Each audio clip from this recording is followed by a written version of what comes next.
There's a kind of humiliation that strips a person down to nothing, not just their dignity, but everything they've spent years carefully hiding. Ethan Brooks knew that feeling. He'd been standing in the wrong room, wearing the wrong clothes, holding his daughter's hand when the most powerful woman in the automotive industry decided he was the perfect target for a joke. She handed him the keys to her $12 million Rolls-Royce Phantom in front of 200 executives and laughed. She expected him to fail, sweat through his collar, prove every assumption right. She had no idea who she was handing those keys to.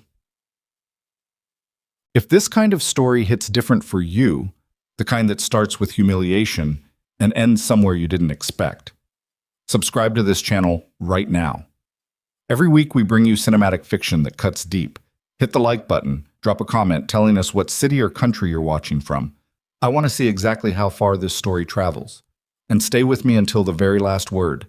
You won't want to walk away from this one. The invitation had been a mistake, not Ethan's mistake. He hadn't asked to be there.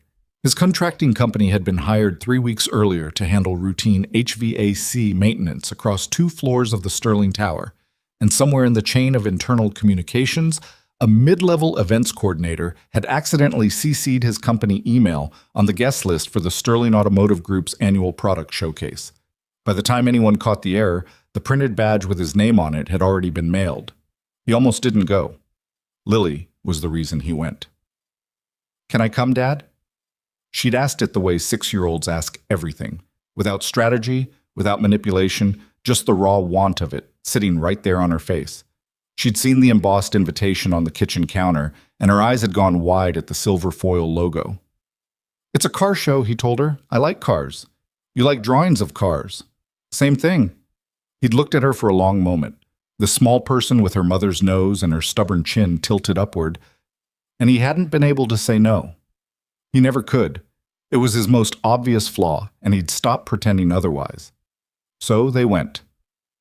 He wore the cleanest thing he owned. Dark jeans without visible wear at the knees, a faded olive work jacket he'd bought 3 years ago at a clearance sale. He'd polished his boots. It was the best he had, and he knew the moment they walked through the lobby of the Sterling Tower that it wasn't even close to enough. The showcase occupied the entire ground floor and extended into a connected private hall. The ceiling was 30 feet high and hung with soft, directional lighting that made every car on the floor look like it was being filmed. There were maybe 200 people in the room, and every single one of them looked like they belonged in a magazine layout. Men in tailored suits, women in structured dresses, the kind of casual wealth that didn't need to announce itself because every detail already did. Ethan put his hand on Lily's shoulder, out of instinct. She didn't notice the crowd. She was already staring at the cars. And honestly, so was he for a moment. Because the cars were extraordinary, that much was simply true regardless of everything else. A row of Sterling's newest luxury sedans occupied the center of the hall, their paint jobs catching light in ways that made them look almost liquid. At the far end, roped off from the others on a small raised platform, sat the crown jewel, the Rolls-Royce Phantom. It was a commissioned piece, that much he'd overheard in the first 30 seconds. A one-of-a-kind collaboration between Sterling Automotive and the Rolls-Royce design team. The exterior was a deep, almost black shade of midnight blue that shifted to something near violet under the right light. The interior, visible through the open rear door, was pale cream leather with hand-stitched detailing along every panel. Ethan stopped looking after about 10 seconds and moved his attention to the mechanics. He couldn't help it. It was just how his brain worked. Wheelbase, stance, the ride height. He'd worked on enough high-end vehicles in his maintenance contracts to recognize the modifications that weren't in any brochure. The subtle reinforcements in the lower body panels, the way the suspension had been calibrated differently than a standard Phantom. Heavier, stiffer. Someone had built this car to handle more than a smooth road. He was still thinking about that when Lily tugged his jacket sleeve. "Dad, that lady is looking at us." He followed her gaze. Vivian Sterling was standing 20 feet away, surrounded by a loose orbit of executives and guests who maintained a specific distance from her, close enough to signal association, far enough to signal deference. She was younger than he'd expected from the photographs on the company's website. 30? Maybe just past it. Sharp features, dark hair pulled back in something that looked effortless and probably took 45 minutes. She wore a charcoal blazer over a white shirt and moved through conversation the way people move through a room they own, without checking to see if the space is available. She was looking at him the way you look at something that doesn't quite fit the visual logic of a room. Not hostility yet, just assessment. He looked back at the car. He heard her heels on the polished floor before he saw her approach. "The rope's there for a reason," she said pleasantly. It was a tone designed to sound light while landing hard. "I know," Ethan said. He hadn't crossed the rope. He'd been standing 2 feet behind it. Vivian Sterling looked at him. The jacket, the jeans, the worn-in boots. And something shifted in her expression. It wasn't quite a smile yet. "Are you on the maintenance staff?" she asked. Around her, the nearby guests had begun to pay attention in that quiet, sideways way people do when they sense a dynamic worth watching. "No," he said. "I got an invitation." She tilted her head slightly. "Really?" "Clerical error, I think. We do work in the building." He wasn't embarrassed saying it. He'd learned a long time ago that embarrassment was mostly a choice. "I almost didn't come. My daughter wanted to see the cars." Vivian looked down at Lily for the first time. Lily, to her credit, was not looking at Vivian at all. She was crouched down, staring at the front wheel well of the nearest Sterling sedan with an expression of deep scientific focus. "She's interested in cars?" "She's interested in everything," Ethan said. Vivian looked back at him. Something was working in her eyes, a calculation he recognized without being able to name it, the kind of calculation that came right before a decision. "The Phantom," she said, nodding toward the platform. "You were staring at it." "I was looking at it, yeah." "Know what you were looking at?" "Modified Phantom Series 2, the suspension work isn't standard. Someone added load-bearing reinforcement on the lower chassis, which means the steering response is going to be tighter than you'd expect from the stock build. Probably pulls to the left at high speed if the calibration on the rear axle wasn't compensated for the added weight." Vivian Sterling blinked. Around them, the conversation in the immediate vicinity had gone quiet in that particular way. Not silent, but redirected. "You can tell that from standing here," she said. "I can tell that from looking." She stared at him for a moment, and then, slowly, something shifted from assessment into something sharper, more deliberate. "Then you should be able to drive it," she said. She said it loudly enough. That was the thing he'd understand later. She'd pitched her voice at exactly the right volume, the kind of volume that invites an audience without technically announcing one. Within seconds, the nearby executives had drifted a few steps closer. A couple of them were already smiling. "That's not necessary," Ethan said. "I'm offering." "I know. I don't need to prove anything." "Maybe I'm curious," Vivian said. There it was, the edge under the pleasantness, the test designed to watch him fail. "We have a private road course behind the building, 1/2 mile. If you're so familiar with this car, drive it." She smiled at the small crowd that had gathered, then back at him. "Unless you'd rather not." The laughter started low. Just a few people, a murmur. But it spread fast in the way laughter spreads in rooms full of people who are looking for permission to find something funny. Ethan heard it. He wasn't deaf, and he wasn't oblivious. He looked down at Lily. She was looking up at him now, her eyes searching his face with an expression he knew well. She'd learned to read his silence the way children learn to read weather, by close and repeated observation. She wasn't scared. She was watching to see what he'd do. He looked back at Vivian Sterling. She was waiting with the comfortable patience of someone who already knew how this ended. "Okay," he said. The smile on Vivian's face flickered, just slightly, just for a fraction of a second, and then reset. "James," she said to someone behind her without looking away from Ethan. "Bring the keys." "Well," he asked Lily to wait near the side door with a young Sterling employee named Marcus, who seemed genuinely kind and immediately offered her a glass of sparkling water and a small plate of appetizers, which Lily accepted with the solemn dignity of someone conducting a business meeting. "I'll be back in 10 minutes, Ethan told her. "Don't scratch it," she said. "I won't scratch it." "I'm serious, Dad." He kissed the top of her head and turned toward the platform. The crowd had grown. Word traveled fast in a room full of people who had nothing urgent to attend to. He counted maybe 60, 70 people now positioned around the roped-off area, some with drinks in hand, all wearing the particular expression of people who expected a spectacle.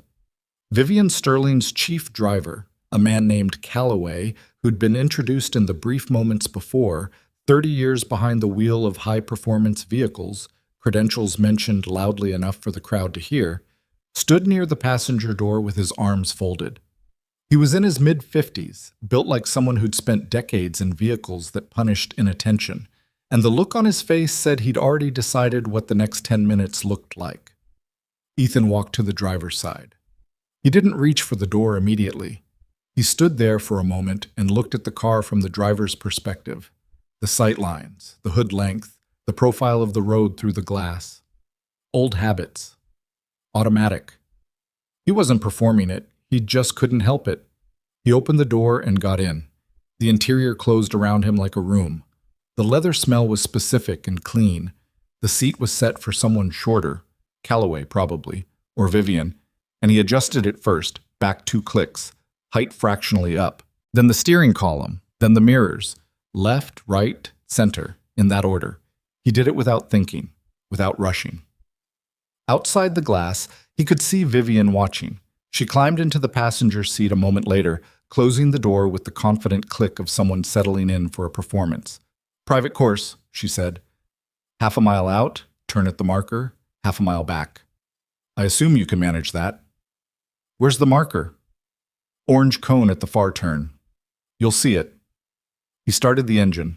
The Phantom came alive with the particular quiet of extreme engineering, that almost silence that costs more than most people made in a year.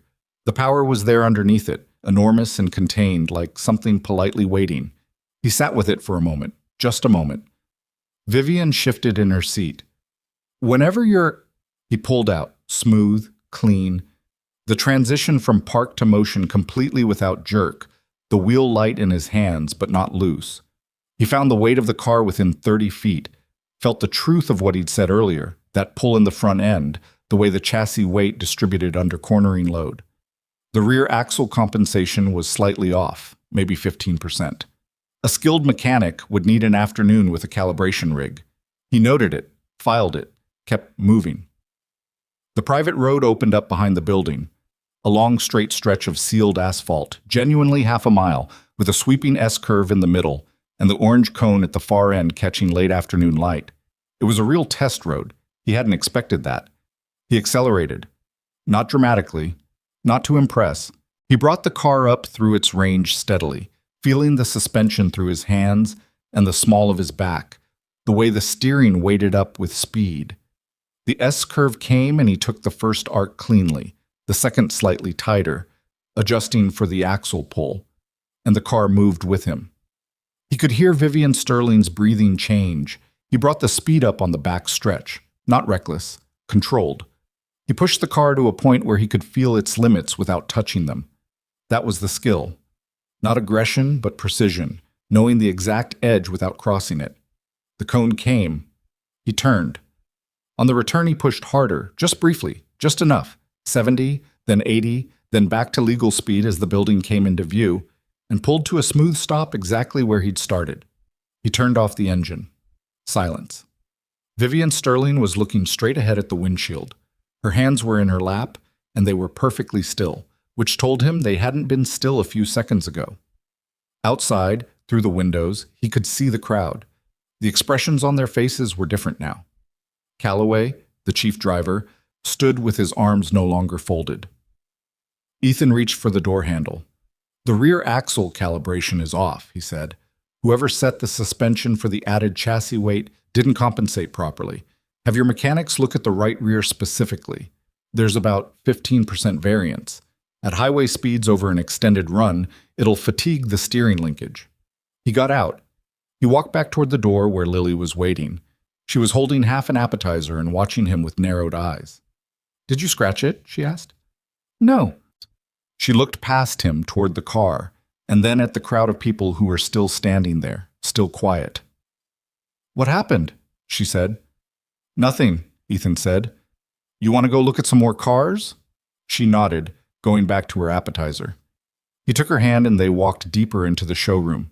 Behind them, he heard Calloway saying something in a low voice to someone nearby. Not loud enough for the words to carry, but the tone of it was unmistakable. Not laughter anymore.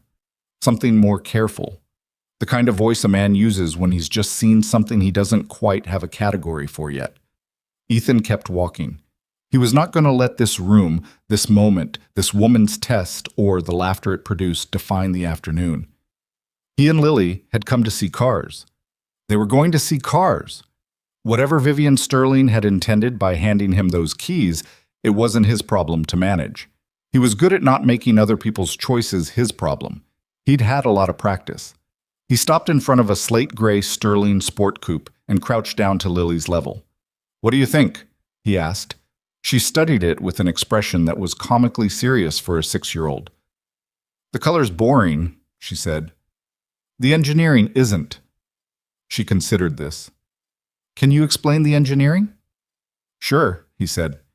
And they stood there together, father and daughter, while behind them the room slowly returned to its regular volume, and Ethan Brooks explained torque distribution to his 6-year-old in the middle of a room full of people who still didn't know his name.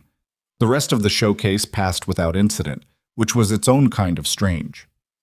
Ethan and Lily moved through the remaining displays at their own pace, unhurried, unperformed.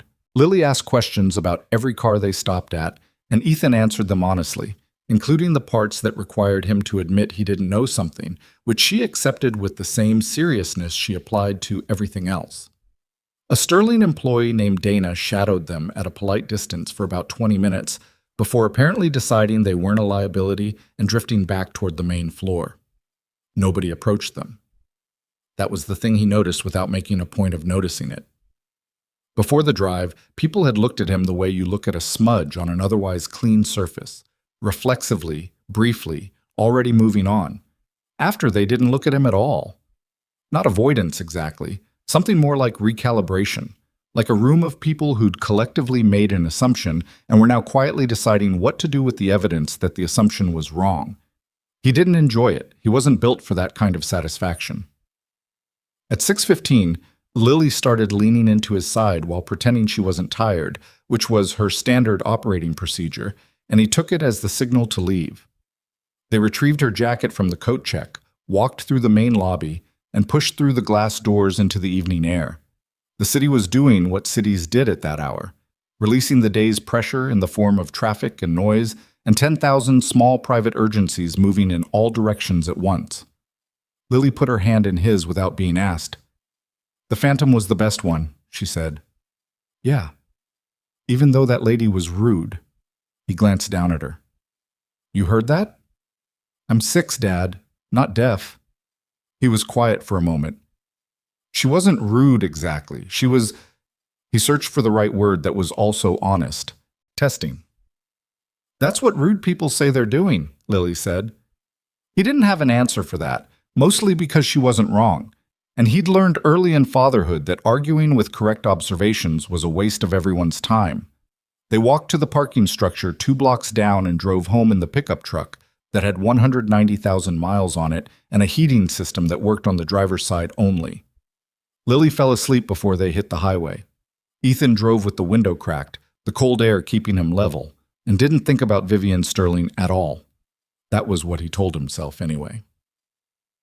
3 days passed.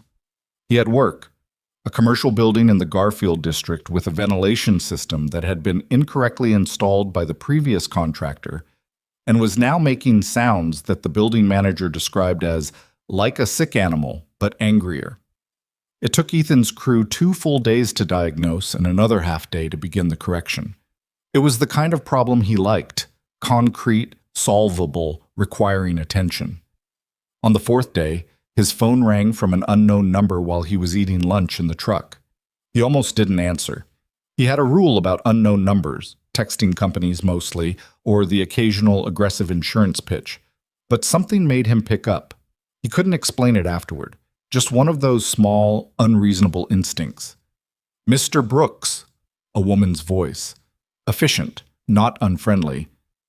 "This is Renata Hess, executive assistant to Vivian Sterling. Ms. Sterling would like to schedule a meeting with you at your earliest convenience." He held the phone away from his ear for a moment and looked at it like it had said something in a language he didn't speak. "What kind of meeting?" he said. "She'd like to discuss a potential professional engagement. I'm not authorized to share further details, but she's asked that I emphasize it would be worth your time." "Did she?" "She did, yes." He watched a pigeon walk along the top of a parking meter outside the truck window with complete disregard for the world around it. "Tell her I'm available Thursday afternoon," he said. "After 2. "Wonderful. I'll send a confirmation to this number. Is there a preference for location?" "Wherever she wants," he said. "It's her meeting." He hung up and finished his sandwich. But the Sterling Automotive headquarters occupied a 12-story building in the financial district, different from the Showcase Tower, this one all glass and dark steel with the company's logo cut into the facade above the main entrance. Ethan arrived 7 minutes early, which was his habit, and sat in the lobby until Renata Hess, a composed woman in her 40s who had the energy of someone who managed difficult things daily without complaint, appeared to collect him. The elevator ride was quiet. Vivian Sterling's office was on the 11th floor, and it did not look the way he'd expected. He'd anticipated something performative, the kind of executive space designed to announce power before a word was spoken. Instead, it was functional. Large, yes, but crowded in a working way. Whiteboards covered in diagrams along one wall, a long work table stacked with binders and rolled technical drawings. 2 monitors on the main desk, both showing spreadsheets.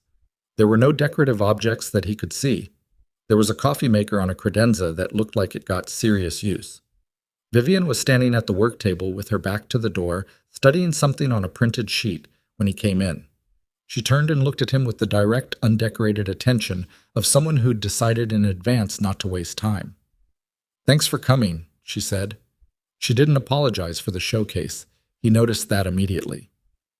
"Sit down, please." He sat.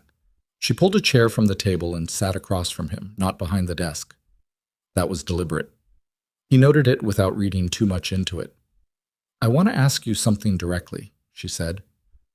"Where did you learn to drive like that?" "Like what?" "Don't do that," she said. Flat, not angry. "You know what I'm talking about. Callaway has 30 years behind the wheel. He trains my security transport teams. He watched you for 40 seconds and told me he'd never seen weight transfer management that clean outside of a professional racing circuit or government program." She held his gaze. "So where did you learn?" Ethan looked at the middle distance between them for a moment. "Previous job," he said. "What job?" "I don't talk about it." She sat back in her chair slightly. He could see her processing that. Not frustrated, just cataloging.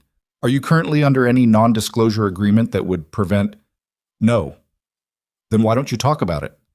"Because I don't want to," he said. "Some things are just private." It landed in the air between them. She held the silence for a moment, and he gave her credit for not rushing to fill it. "Okay," she said finally. "I'm not going to push on that." She shifted forward again. "What I want to talk about is a proposal. We have a vehicle safety assessment team, 4 people. They evaluate pre-production models for handling characteristics, identify real-world risk factors that don't show up in standard testing. The team lead retired 6 months ago, and we haven't replaced him." She put both hands flat on the table. "I want to offer you a contract, 30 days, assessment basis. Your rate, within reason." Ethan looked at her. "You don't know anything about me," he said. "I know what I saw." "That was a controlled road course." "That was 40 seconds of driving that told me more about your skill set than any resume would." She didn't say it like a compliment. She said it like a fact she'd already verified. "I also know you spotted a rear axle calibration issue that my entire mechanical team missed in 3 rounds of review. They found it when they checked. You were right, 15% variance, exactly where you said." Something moved across her face then, not quite discomfort, but adjacent to it. "I misjudged you at the showcase. I'm not going to pretend I didn't." "No," he said. "You're not apologizing. You're offering me a job." She held his gaze without flinching. "Both," she said. "But I figured you'd take the job more seriously than the apology." He almost smiled, didn't quite. "I have a daughter," he said. 6 years old. My schedule is built around her." "I know. Renata mentioned it.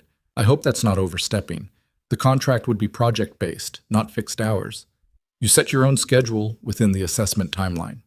She paused. I'm not trying to buy your life. I'm trying to hire your expertise. He thought about it for longer than she probably expected. Not performing consideration, actually considering. The money would be real. The work sounded like work he could do. And something underneath both of those things, something he didn't entirely want to examine, was the fact that his hands had felt more certain on that wheel than they had in years. Send me the contract terms, he said. I'll look at them. That's all I'm asking. He stood. She stood. They shook hands, and it was efficient, not warm, which he respected. One more thing, she said as he turned toward the door. He looked back. The thing you said at the showcase, about my daughter, that she's interested in everything. She hesitated, and it was the first hesitation he'd seen from her. That was clear in the way she looked at those cars. My father used to say that about me when I was her age. He didn't know what to do with that, so he just nodded. Thursday delivery on the contract terms, Renata confirmed from the doorway. He left. In the elevator down, he stood with his hands in his jacket pockets and thought about what Vivian Sterling's face had looked like in that last moment, the one before the professional mask reassembled itself.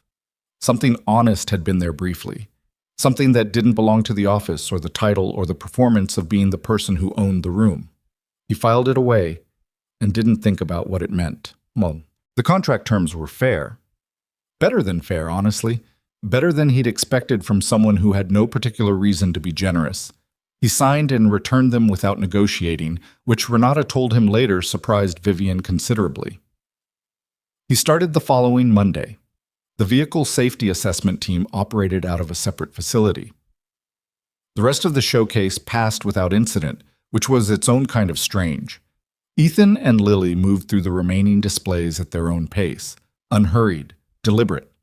Lily asked questions about every car they stopped at, and Ethan answered them honestly, including the parts where he had to admit he didn't know something, which she accepted with the same focused gravity she brought to everything. Nobody approached them. Nobody laughed anymore either. The room had shifted around them in that particular way rooms shift when a crowd realizes it read something wrong and hasn't yet decided how to correct itself.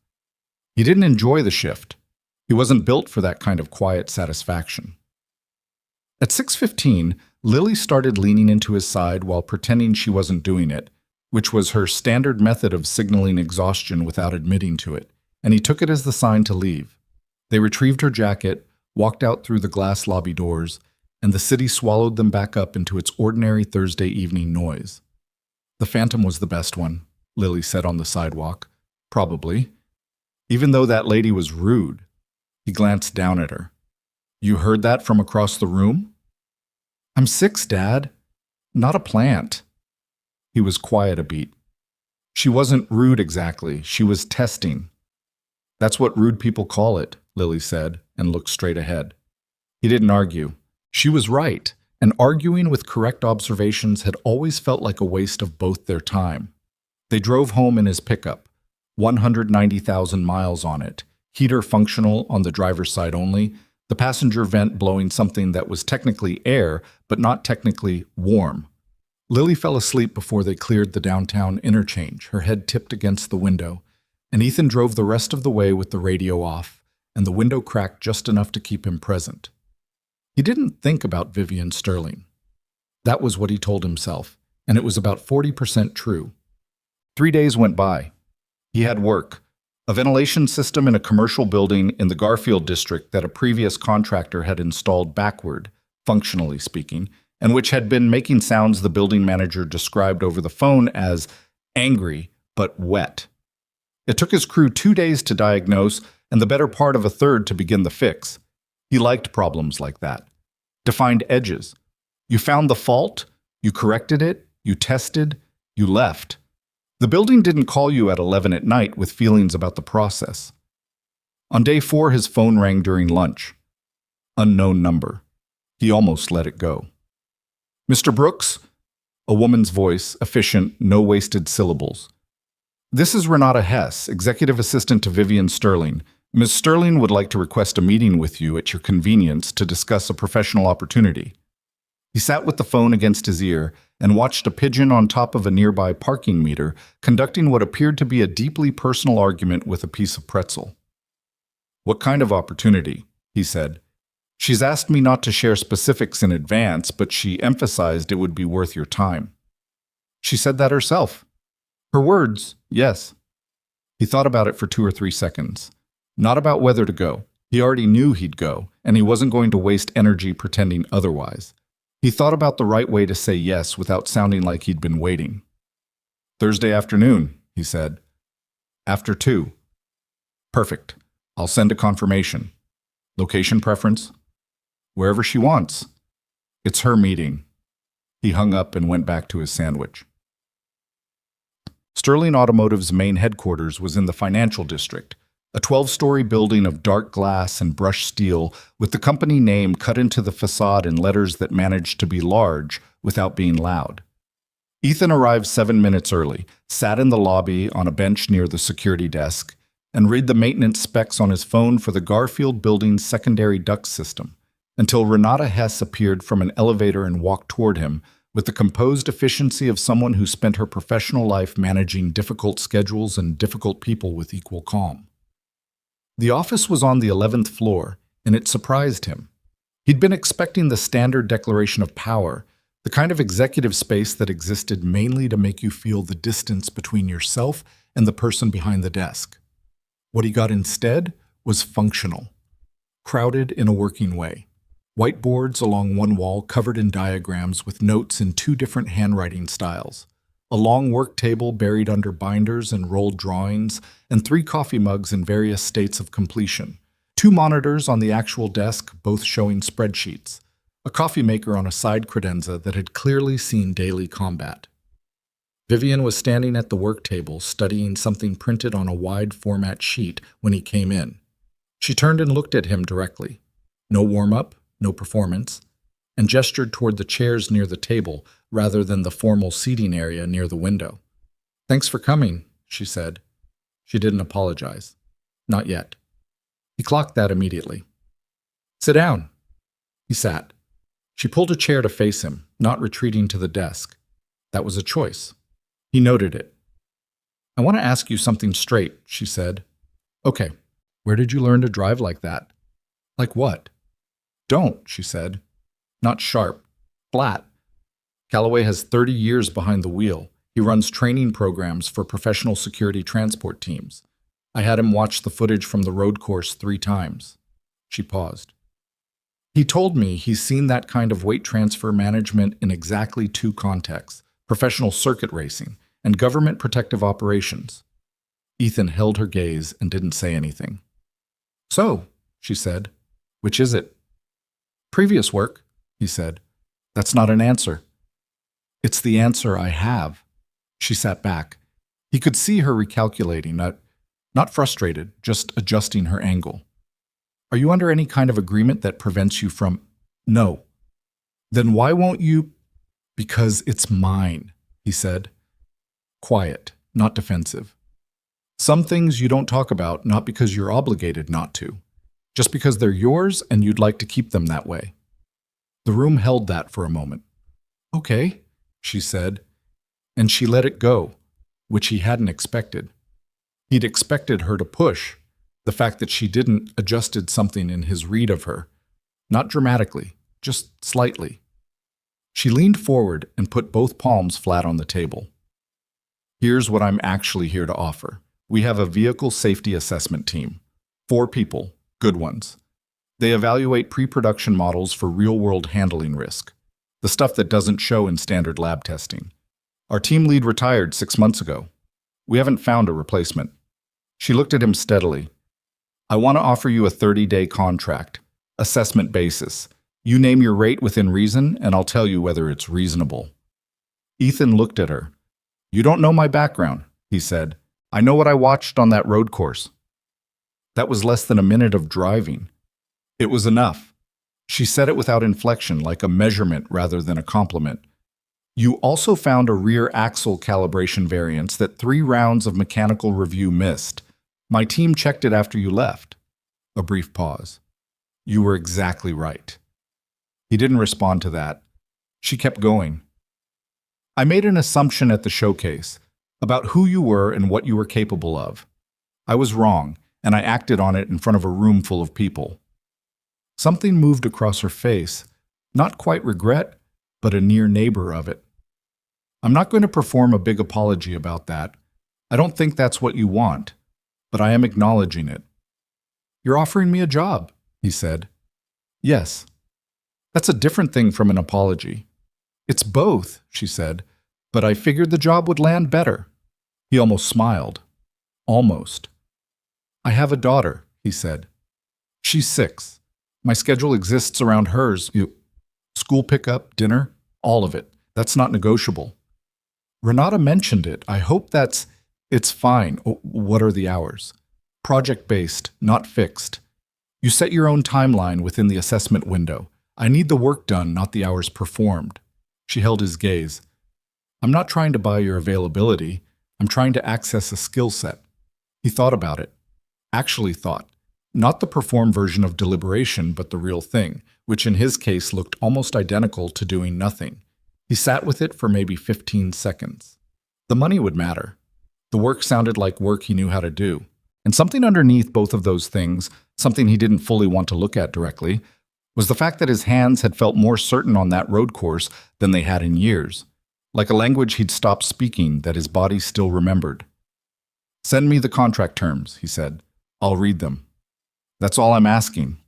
They shook hands, businesslike, both of them. He was almost to the door when she spoke again. The way your daughter looked at those cars, she said. He stopped. Not at me when I made that whole ridiculous display. She was already back to looking at the cars. She's focused, he said. My father used to say that about me.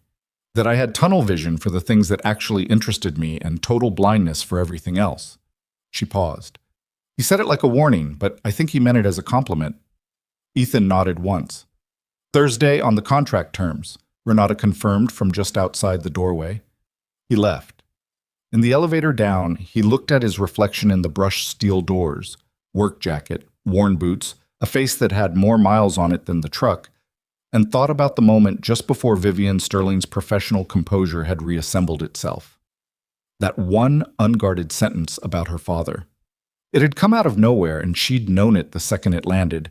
He could tell by the slight shift in her posture afterward, like someone who'd accidentally said a true thing and wasn't sure yet whether to own it. He pressed the lobby button and stopped thinking about it. The contract terms arrived Thursday at 11 in the morning, 2 hours ahead of when he'd expected them. They were fair, more than fair, structured with a specificity that suggested Vivian Sterling had written them herself rather than handing the task to legal. He signed them without negotiating, scanned them back, and texted Lily's school to confirm the fall activity schedule before noon. He started the following Monday. The Vehicle Safety Assessment Facility was a separate operation from the main headquarters, a low industrial building 40 minutes north of the city with a private road loop behind it and a full mechanical bay attached. The team was 4 people. Garza, who had a background in motorsport engineering and communicated primarily in measurements. Tess, who was 28 and had done her graduate research in crash dynamics, and whose desk was organized by a system that appeared chaotic but which she could navigate blindfolded. An older mechanic named Webb, who said almost nothing but whose hands were the most precise Ethan had seen since. And Calloway. Ethan hadn't expected Calloway to be part of the assessment team. He'd assumed the chief driver operated separately in the executive transport division where he'd first seen him. But Calloway was there on Monday morning, leaning against the hood of a pre-production Sterling RS sedan with a cup of coffee, watching Ethan walk in with the expression of a man who has decided to reserve judgment but is finding it an effort. Brooks, he said. Calloway. Neither of them offered a hand. It wasn't hostile. It was just 2 people who didn't know each other yet, choosing not to fake it. Garza will walk you through the first assessment protocol, Calloway said. We've got the RS on deck. Known issue in the left front suspension under lateral load. We're trying to reproduce it consistently before we can isolate the cause. He looked at Ethan with the particular directness of someone who'd spent decades evaluating other people's competence. You do the morning run, I'll do the afternoon. We compare. Fine. Ethan said. It was a test, obviously, not personal, just professional due diligence. Ethan would have done the same thing in Calloway's position, and they both knew it. He took the RS out that morning through a 40-minute protocol Garza had designed. 3 standard road sequences, 2 controlled emergency scenarios, 1 extended high-speed oval run. He documented everything in the format the team used, flagged the suspension issue at a specific lateral load threshold that he'd felt at the 42-minute mark, and had the car back in the bay by noon. Calloway did his afternoon run. At 4 o'clock, they sat in the debrief room, Garza with his measurement spreadsheet, Tess with a legal pad, Webb standing in the doorway eating an apple because there were apparently no chairs configured to his preference, and compared notes. Calloway's documentation identified the suspension failure point at a lateral load exceeding a threshold he quantified in his own notation system. Ethan's matched it within a margin Garza called, with 0 expression, statistically negligible. The room was quiet for a moment. He found it 4 minutes before I did, Calloway said. Nobody responded to that. I want to run the Meridian next, Calloway said to Garza, still looking at his own notes. Both of us. Same protocol.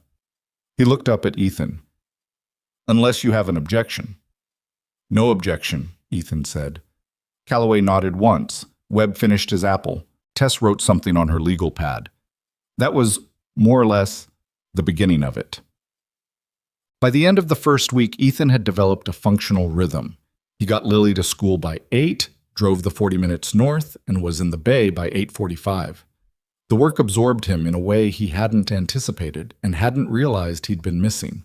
It was precise work, the kind that left no room for his mind to wander. And there was something in the combination of speed and analysis and controlled risk that sat differently than maintenance work. Not better, just differently. Like using a part of himself he'd put in storage and found still functional.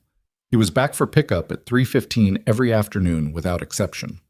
Lily, for her part, had no strong feelings about the new job except to ask on the 3rd day whether he was going to start wearing nicer clothes now that he worked at a real company, which he found both accurate and slightly offensive.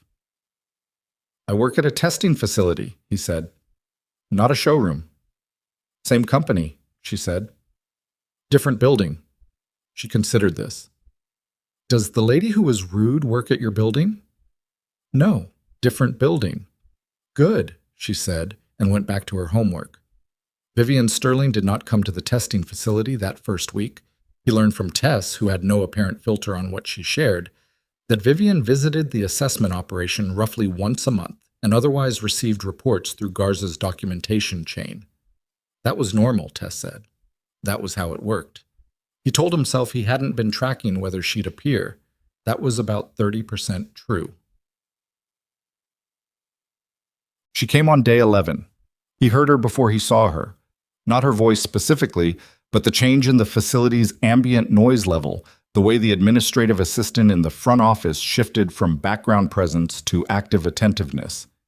He was in the mechanical bay with Webb reviewing the Meridian's rear differential data when Garza appeared in the doorway and said, with the same emotional register he used for everything, Sterling's here. Wants to see the RS assessment write-up. Ethan kept his attention on the differential data. She can have it, he said. It's in the shared folder. She wants a walkthrough, Garza said. From you. He looked up. Garza's expression communicated nothing except the information he'd just conveyed, which was, Ethan was beginning to understand, its own kind of answer to most questions. He found Vivian in the main assessment room, standing at the large table where they spread documentation during debriefs. She was reading Ethan's write-up on the RS, actually reading it, not skimming, her eyes tracking down the page in the way of someone who understood what the words meant. She looked up when he came in. She was wearing different clothes than she had at the headquarters meeting. Darker, more practical. Still sharp, but less architectural about it. She'd been somewhere before this that wasn't an office. You documented the suspension failure at a lateral load threshold, she said without preamble. Yes. Garza says Calloway's finding was within rounding of yours. Near enough, She set the paper down. How'd you find it 4 minutes earlier? I felt it before the threshold, he said. The onset behavior. The way the steering weight changed about 30 seconds before the actual failure point. I wasn't looking for the failure. I was tracking what came before it. She was watching him with the focused attention she'd given the road course footage. Apparently, the kind of watching that was actually listening. The failure is the last thing that matters, he said. By the time a failure happens in a real vehicle, you've already lost a portion of your response window. What you want to know is what the vehicle does in the 8-10 seconds before the failure threshold. That's where the driver has options. Vivian picked the document back up and looked at it differently. Is that in here? She asked. Page 3, second paragraph. She found it, read it, set it down again. This is good, she said. Not enthusiastic, just direct. Like the contract terms. Like the handshake. Better than the format we've been using. Your format's fine, he said. This is just a different angle on the same data. The angle matters, she said, particularly when we're taking this documentation to liability review. She paused. I'd like you to present this framework to the full assessment team next week, formally, with Garza and Calloway both present. He thought about Calloway and the way Monday morning had gone. Calloway isn't going to love that, he said. Calloway doesn't have to love it. He has to consider it. She almost smiled. He's a professional. He'll consider it. Okay. She picked up her bag from the corner of the table. She was leaving. She'd come specifically for this, apparently, and now she was done. But she stopped at the doorway. How's your daughter? She said. It surprised him enough that he didn't answer immediately. She's good, he said. Still interested in everything? She's moved into a specific phase of interest in axle configurations, he said. I may have talked too much about the Meridian's differential at dinner. Vivian looked at him for a moment. Something in her face that wasn't quite the professional mask and wasn't quite anything he had a name for. That sounds like a decent dinner, she said. She left. He stood in the empty assessment room for a moment with his hands in his jacket pockets, listening to her footsteps move through the corridor toward the front of the facility, and thought about the fact that for the entirety of that conversation, he had not thought once about the road course, or the showcase, or the humiliation in front of 200 people. He'd just been talking. It was a small thing. He knew that. But it had been a long time since talking to someone had felt that uncomplicated, and he recognized the feeling the way you recognize a road you used to drive all the time, and then one day stopped taking for reasons that made sense at the time. He went back to the bay. Webb was still studying the differential data and did not look up. Rear bearings showing micro-fatigue, Webb said. Pre-failure. Want to flag it or let Garza run the numbers first? Flag it, Ethan said. Same logic. You want what comes before the failure, not the failure itself. Webb looked up at him then, just briefly, the first time he'd made direct eye contact in 11 days, and nodded once. Then he went back to the data. Ethan pulled up his chair and did the same. Outside the bay windows, the afternoon light was going amber across the private test loop, and somewhere on the other side of the city, his daughter was in school learning something he'd get to hear about at dinner, and the differential data in front of him was real and solvable and required his full attention. He gave it his full attention. That was the thing about precise work. It didn't leave room for anything else, which was sometimes exactly the point, and sometimes the only way he knew to keep moving forward through a life that had once broken in half and then, slowly, imperfectly, rebuilt itself into something he was still learning how to trust. The formal presentation happened on a Wednesday. Ethan had spent 2 evenings preparing it, not because the material was complicated, but because he knew the audience. Calloway wasn't going to be won over by confidence alone. The man had been doing this work since before Ethan was old enough to hold a license, and whatever Monday morning had established between them, it hadn't established trust. Respect, maybe, at the outer edge, the kind of respect that comes from watching someone do something well and being honest enough with yourself to acknowledge it without having to say it out loud. But trust was different. Trust took longer and it couldn't be performed. So he prepared carefully. He printed the RS documentation in the revised framework format, annotated the key deviation points from the team's standard methodology, and wrote out the core argument in plain language with no technical ornamentation around it. You learn more about a vehicle's failure profile from its pre-failure behavior than from the failure event itself. And that means the assessment protocol needed to begin collecting data 30 to 45 seconds earlier in each test sequence than it currently did. That was the whole thing. He didn't dress it up. Garza received it with the same flat attention he brought to everything. Tess asked 4 sharp questions, 2 of which Ethan didn't have complete answers for and said so directly, which appeared to satisfy her more than a rehearsed answer would have. Webb stood in the doorway again, this time without the apple, and said nothing. Calloway listened to the entire presentation without interrupting. He sat with his forearms on the table and his eyes on the documentation in front of him, and he didn't look up until Ethan finished. Then he was quiet for about 10 seconds. "You're saying we've been arriving late to our own data," he said. "I'm saying the protocol starts at the failure event and works backward analytically. If we start earlier in real time, we build the behavioral profile from the ground up instead of reverse engineering it. That adds time to every assessment sequence. 15 minutes per vehicle, roughly.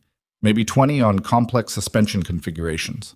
Calloway picked up the annotated page and read something on it. Set it down. "The RS write-up," he said. "Page 3.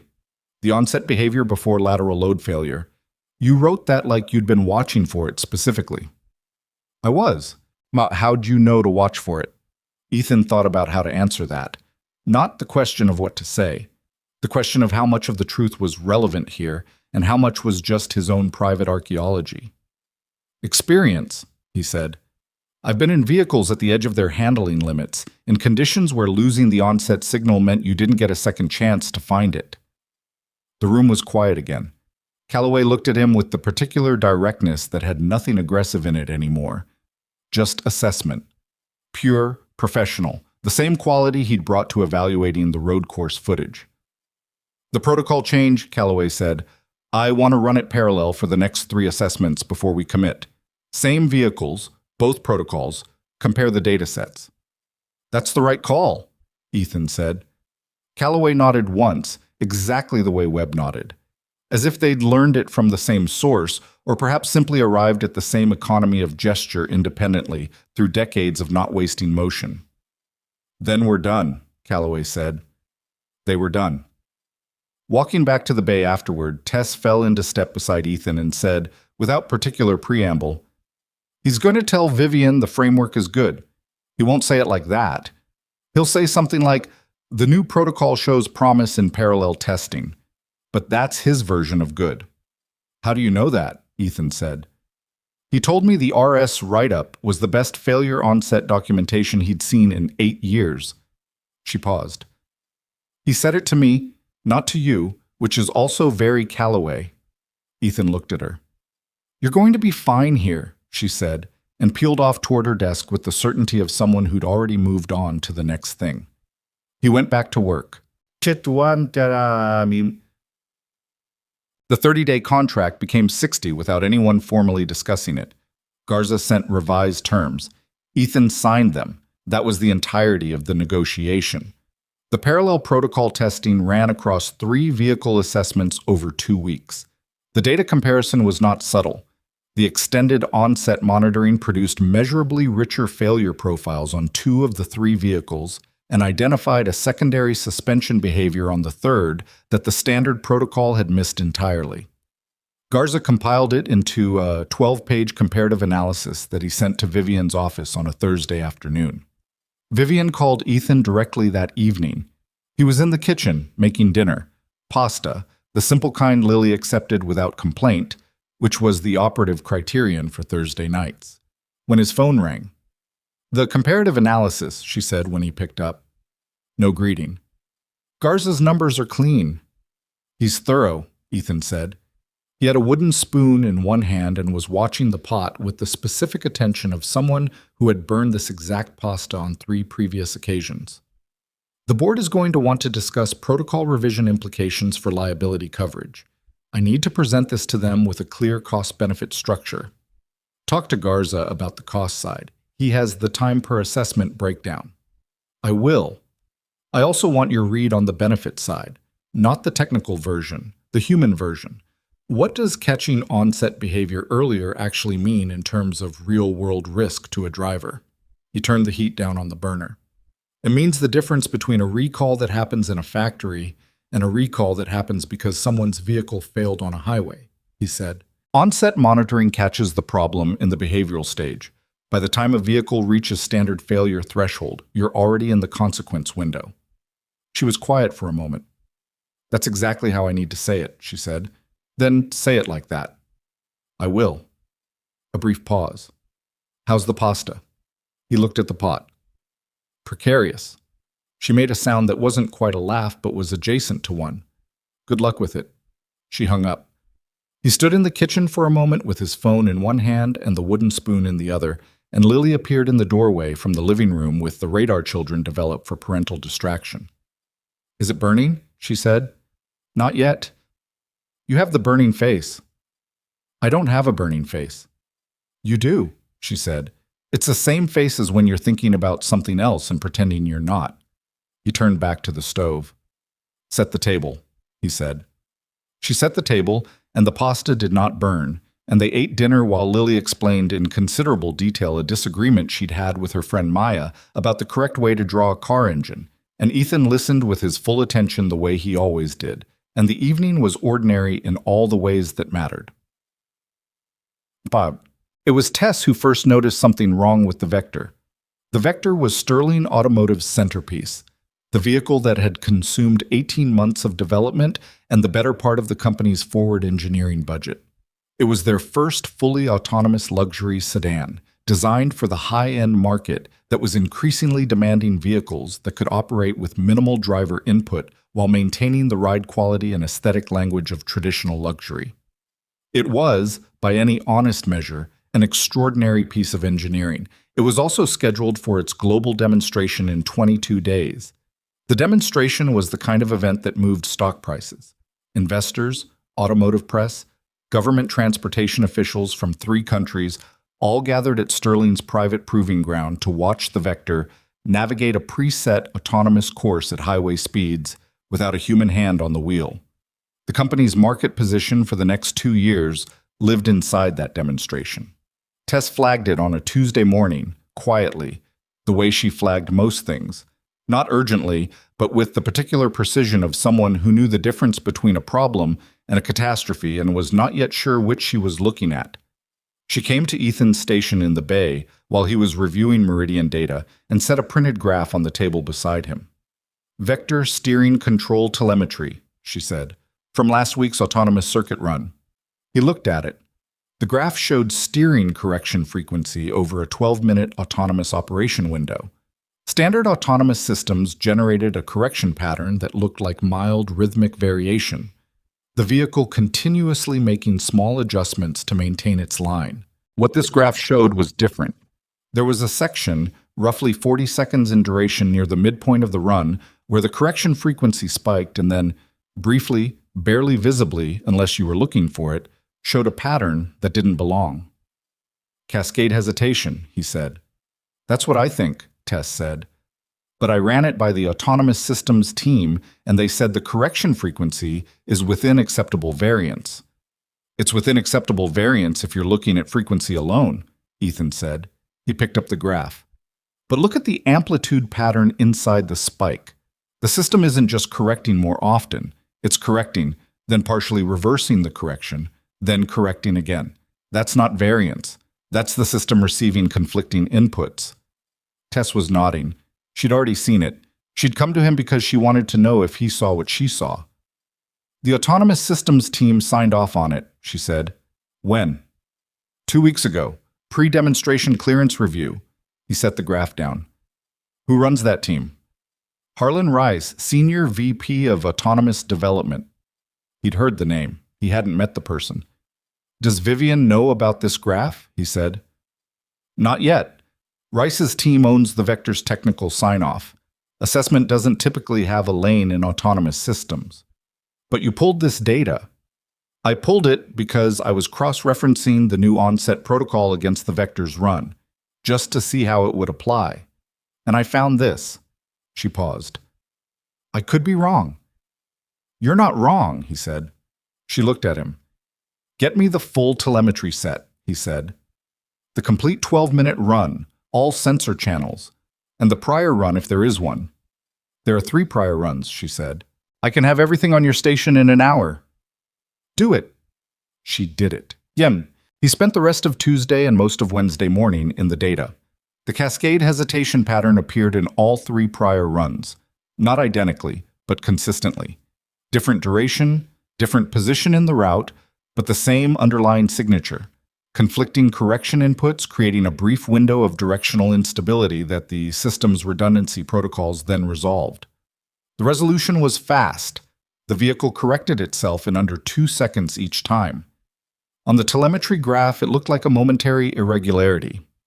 In the context of a controlled circuit run with no external variables, it was exactly what the autonomous systems team had called it, within acceptable variance.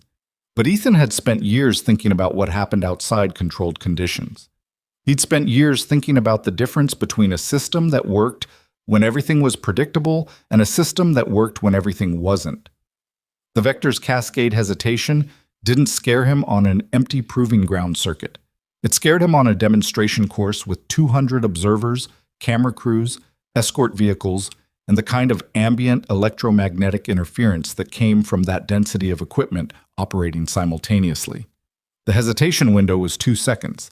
At highway demonstration speed, 2 seconds was 200 feet. 200 feet was the difference between a flawless demonstration and something he didn't want to think about too precisely. He went to find Garza. Brett. Garza looked at the telemetry for 4 minutes without speaking. Then he said, I need to model the interference environment at the demonstration site. Can you do that? I can approximate it. Give me until tomorrow morning. The demonstration is in 19 days, Ethan said. I know when the demonstration is, Garza said, not unkindly. Tomorrow morning. Ethan went to see Calloway.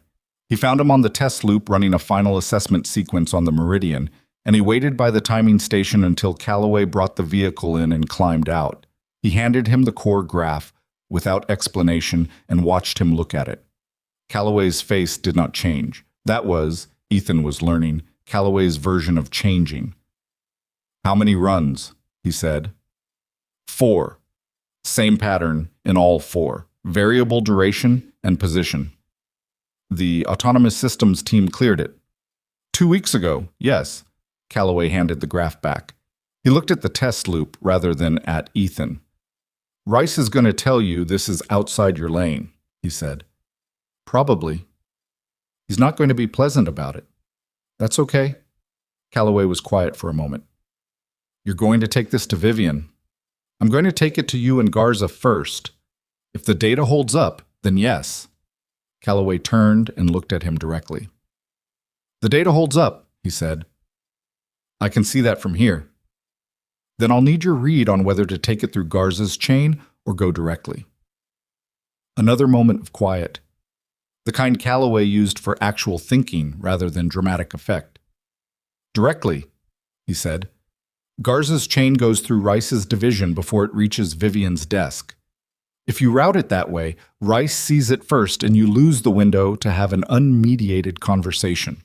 Ethan nodded. She's not going to want to hear it, Calloway said. 19 days out.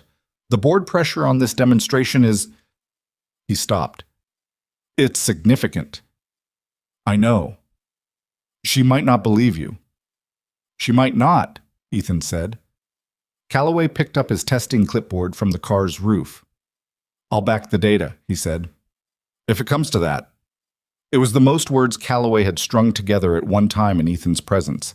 He said them with the same economy as everything else, which made them land harder. Thank you, Ethan said. Calloway walked back toward the bay. Ethan stood by the test loop for a moment in the afternoon light and thought about the shape of the next conversation, the one he was going to have with a woman who was 19 days from the most important moment in her company's recent history, and who was going to hear from a maintenance contractor turned 30-day assessment hire that her centerpiece vehicle had a problem her own senior VP had already cleared. He was not looking forward to it. He called Renata's line on the drive back toward the city. I need 20 minutes with Vivian, he said. This week, if possible. Tomorrow, if she has it. Can I tell her the subject matter? Renata asked. He thought about it. Vector demonstration readiness, he said. Tell her it's important. A pause. She has 30 minutes tomorrow at 4, Renata said. It's currently blocked for a board prep call that I can move. I'll take it, he said. He picked Lily up at 3:15 as always. She had paint on her left hand from an art project and a detailed theory about why the school's parking lot was laid out inefficiently, which she explained for most of the drive home. He listened to every word. At home, she did homework at the kitchen table while he made dinner, and at bedtime she asked him, with the casual precision children use for the questions they've been sitting on all day, "Dad, are you worried about something?" He looked at her. "A little," he said. "Work thing. Can you fix it?" He thought about the telemetry data. Garza's interference model, not yet run. Calloway's forward commitment. A woman 19 days from the edge of something she didn't know was coming. "I think so," he said. "Okay." She settled back against her pillow. "You usually can." He turned off the light. He stood in the hallway for a moment after the door was most of the way closed, in the particular silence of a house at night that belonged to the two of them, and felt the weight of what she'd said not as pressure, but as something more complicated. The thing that happened when someone trusted you completely and you understood both the gift and the responsibility of it at exactly the same time. He went to the kitchen table and opened his laptop. Garza had sent a preliminary interference model at 8:42. He'd flagged it urgent, which, from Garza, meant the numbers were worse than expected. Ethan read it twice. In a standard demonstration environment, the kind of electromagnetic density generated by the equipment and personnel count confirmed on Sterling's event logistics sheet, the vector's cascade hesitation window increased. Not dramatically, not catastrophically on paper, but the 2-second window that existed on a clean circuit run extended to somewhere between 3 and 4 seconds under realistic demonstration conditions. At demonstration speed, 3 to 4 seconds was 300 to 400 feet of directional uncertainty in an autonomous vehicle operating in front of a crowd. He closed the laptop. He sat in the quiet kitchen for a long time, not thinking about the meeting tomorrow or Harlan Rice or the board pressure Calloway had not finished describing. He was thinking about something older and more specific, the particular quality of the moment before something goes wrong, the way it has its own texture, its own sound almost. If you've been in enough of those moments to know what to listen for. He'd been in enough of those moments. That was the thing nobody in that building fully understood yet. He knew what the seconds before disaster felt like from the inside. He knew the difference between manageable risk and the kind of risk that announced itself too late. He knew because he had once been in a vehicle that reached its failure point before anyone in it understood what was happening, and the person next to him that night had not walked away. He knew. And that knowing, that particular, expensive, irreversible kind of knowledge, was the reason he was going to walk into Vivian Sterling's office tomorrow afternoon and say what needed to be said regardless of what it cost him professionally, regardless of whether she believed him, regardless of what Harlan Rice had already put his name on. He wasn't going to let a preventable thing happen because it was inconvenient to stop it.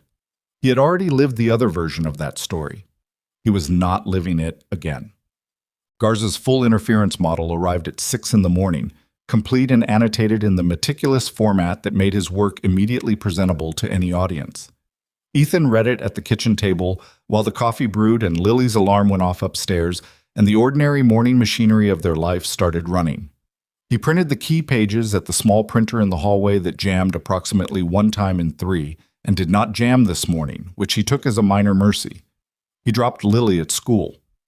She was preoccupied with a project deadline and didn't ask about the work thing again, which was fine. He drove north to the facility, made copies of the printed pages for Calloway and Tess, and sat in the assessment room for 20 minutes before anyone else arrived, going through the argument one more time.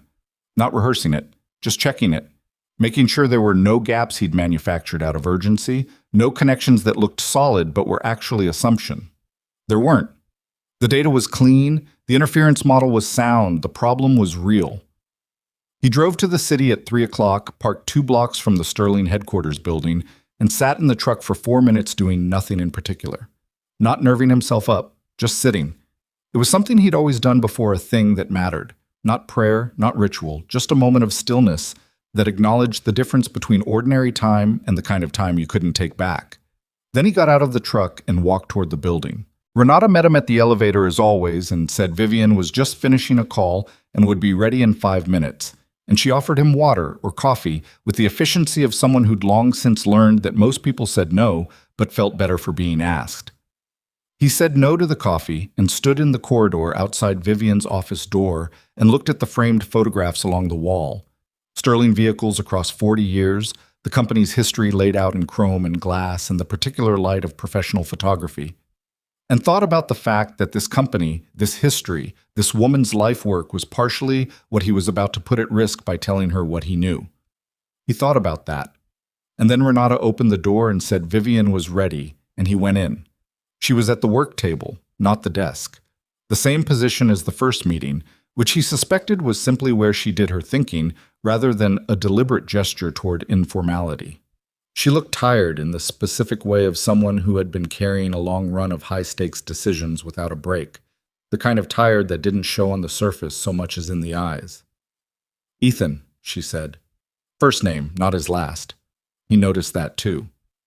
"Thanks for making time," he said. "Renata said it was important."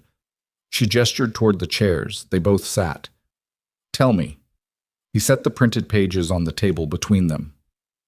"The vector has a problem," he said. Vivian looked at the pages without touching them for a moment. Just looked. Then she picked up the first sheet, the core telemetry graph, with the cascade hesitation signature, and held it the way she held all technical documentation, close and level, her eyes tracking with the genuine comprehension of someone who had grown up inside this industry rather than arrived at its top from the outside. She was quiet for a long time. "Walk me through it," she said. He did. He took her through the telemetry data from all 4 autonomous circuit runs, explained the cascade hesitation pattern in the same plain language he'd used with Callaway, and then moved to Garza's interference model, what the electromagnetic environment at the demonstration site would realistically look like, what that environment did to the hesitation window, what the hesitation window meant at highway speed in terms of physical distance. She let him finish without interrupting. That was something he'd noticed about her in their previous conversations. She didn't interrupt when she was genuinely listening. She interrupted when she was already forming her response, which was a different thing entirely, and she was self-aware enough to know the difference. When he finished, she set the last page down on the table. "Rice signed off on this vehicle," she said. 2 weeks ago? Yes. His team ran 6 circuit assessments. 5, Ethan said. 4 are in the telemetry record I pulled. I'm not certain about the 5th. I don't have access to all of Rice's division's internal documentation. She absorbed that. The hesitation event. You're saying it's not random. It's consistent across all 4 runs I have data for. Different duration, different position on the route, same underlying signature. The system receives conflicting inputs, hesitates, then resolves. On a clean circuit with no external variables, it resolves fast enough to stay within variance tolerance. But at the demonstration, the interference environment changes the resolution timeline. Garza's model suggests 3 to 4 seconds under realistic demonstration conditions, instead of under 2. She looked at the interference model page again. Garza's numbers were laid out with the antiseptic clarity that made them unarguable on their own terms. 3 to 4 seconds, she said. At demonstration speed, that's 300 to 400 feet. She set the page down. She leaned back in her chair and looked at the ceiling for a moment, not performing thought, actually doing it, which was a distinction he'd come to recognize in her. "Harlan is going to tell me you're wrong," she said. "Probably. He's going to say the cascade pattern is within variance tolerance and the interference model is speculative." "He might be right that the model is partially speculative," Ethan said. Garza used the best available approximation of the demonstration site's electromagnetic environment. If Rice's team has more precise site data, the model could be refined. He paused. But the hesitation pattern itself is in the telemetry. That part isn't speculative. She was quiet again. "This is 19 days out," she said. "I know. The board has been building toward this demonstration for 8 months. We have government officials confirmed, press from 11 countries. The investment community is pricing this event into our forward valuation. She said it without emotion. Just the facts of it, the architecture of what was at stake laid out plainly. If I halt the demonstration on the basis of a telemetry pattern that Rice's team already cleared and it turns out to be nothing, it's not nothing, Ethan said. She looked at him. I understand what's at stake for you professionally, he said. I understand the board pressure and the valuation and the 8 months of build. I'm not dismissing any of it.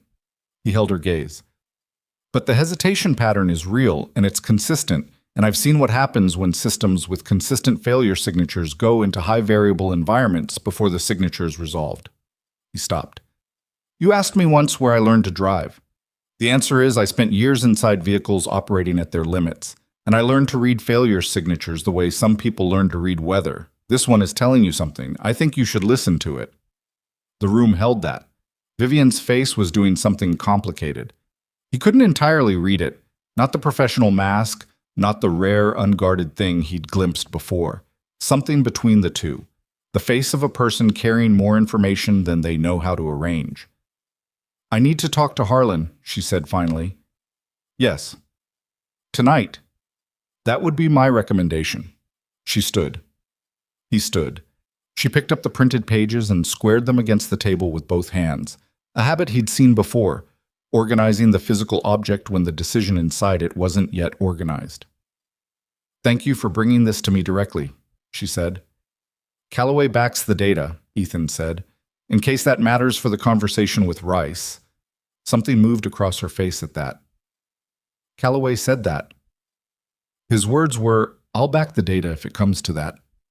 She was quiet for a moment. It matters, she said. She looked at him one more time with that complicated expression, and then it resolved into something cleaner. Not certainty exactly, but the look of a person who has decided which direction to walk, even if the road ahead isn't visible. I'll call you tomorrow, she said. He nodded and left. Oh. She called at 7:15 the next morning, which was earlier than he'd expected. He was making Lily's lunch, a turkey sandwich, the crust cut off because Lily considered crusts a character flaw in bread, when the phone rang on the counter. Harlan says the cascade pattern is a known behavior in the current software build, and it's been logged as a low-priority optimization item for the post-launch update cycle, Vivian said. He says at no point does it represent a safety risk under any realistic operating condition. What does he say about Garza's interference model?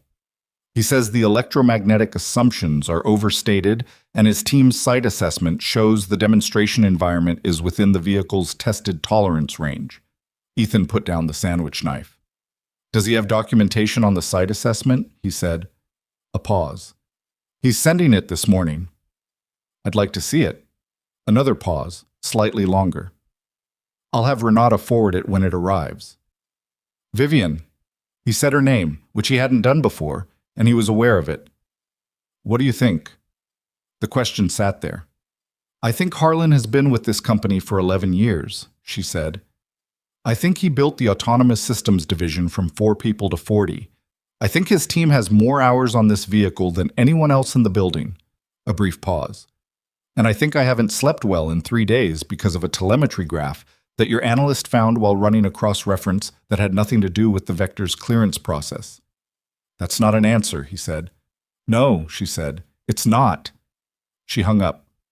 He finished making the sandwich. He put it in Lily's lunchbox with an apple and a small bag of crackers. And when Lily came downstairs, still pulling her hair into a ponytail, he had her bag ready and her cereal poured and said nothing about the phone call. You have the face again, Lily said into her cereal. Eat your breakfast, he said. See. Reese's site assessment documentation arrived at 9:43. Renata forwarded it without comment, which was unusual. She typically added a brief logistical note. He read the absence of it as its own kind of signal. He read the site assessment at the facility while Garza read it over his shoulder, which Garza did without asking permission, which was fine. Garza was quiet for 6 minutes.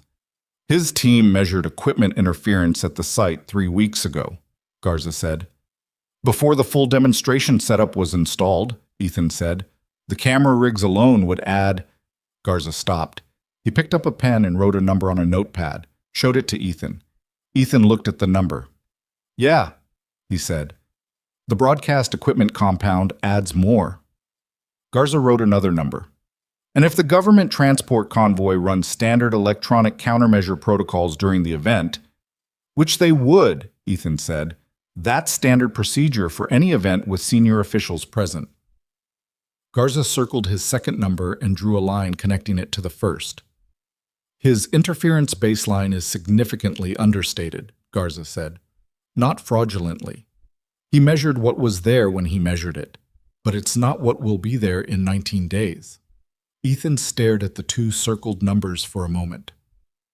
I need to update the model, Garza said, with the full equipment load. How long? 2 hours. Do it. Garza was done in 90 minutes. The updated model sat on Ethan's station like something physical, like an object with weight. In the realistic full-load interference environment of the actual demonstration day, camera rigs, broadcast compound, press vehicles, government convoy ECM protocols, the vector's cascade hesitation window extended to between 4 and 6 seconds. At demonstration speed, 4 to 6 seconds was 400 to 600 feet.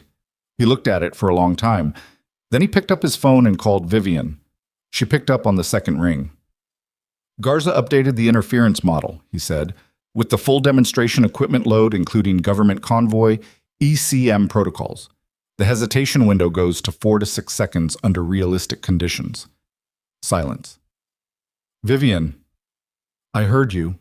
Her voice was level, controlled. He'd learned to read the specific weight of her controlled voice. It meant she was carrying something heavier than what showed. Rice's site assessment was 3 weeks ago before the equipment installation, he said. His baseline is structurally understated. It's not deliberate. He measured what was there, but it's not what will be there. A long pause. I'm calling an emergency technical review, she said. This afternoon. I need you, Garza, Calloway, and Rice in the same room with all of this data.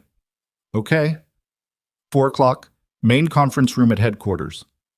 I'll be there. Ethan. She paused again.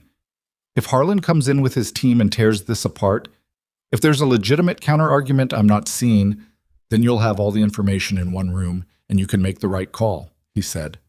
That's all I can give you. She hung up again. He told Tess and Calloway. Tess printed updated copies of everything and organized them into a presentation package with the quiet efficiency of someone who had already been expecting this escalation. Calloway said nothing. He put on his jacket and picked up his copy of the data. And that was that. The conference room on the 12th floor of Sterling headquarters was larger than Vivian's office and more formal. A long table, a presentation screen at the far end, the city visible through floor-to-ceiling windows in the amber of a late afternoon going gray at the edges.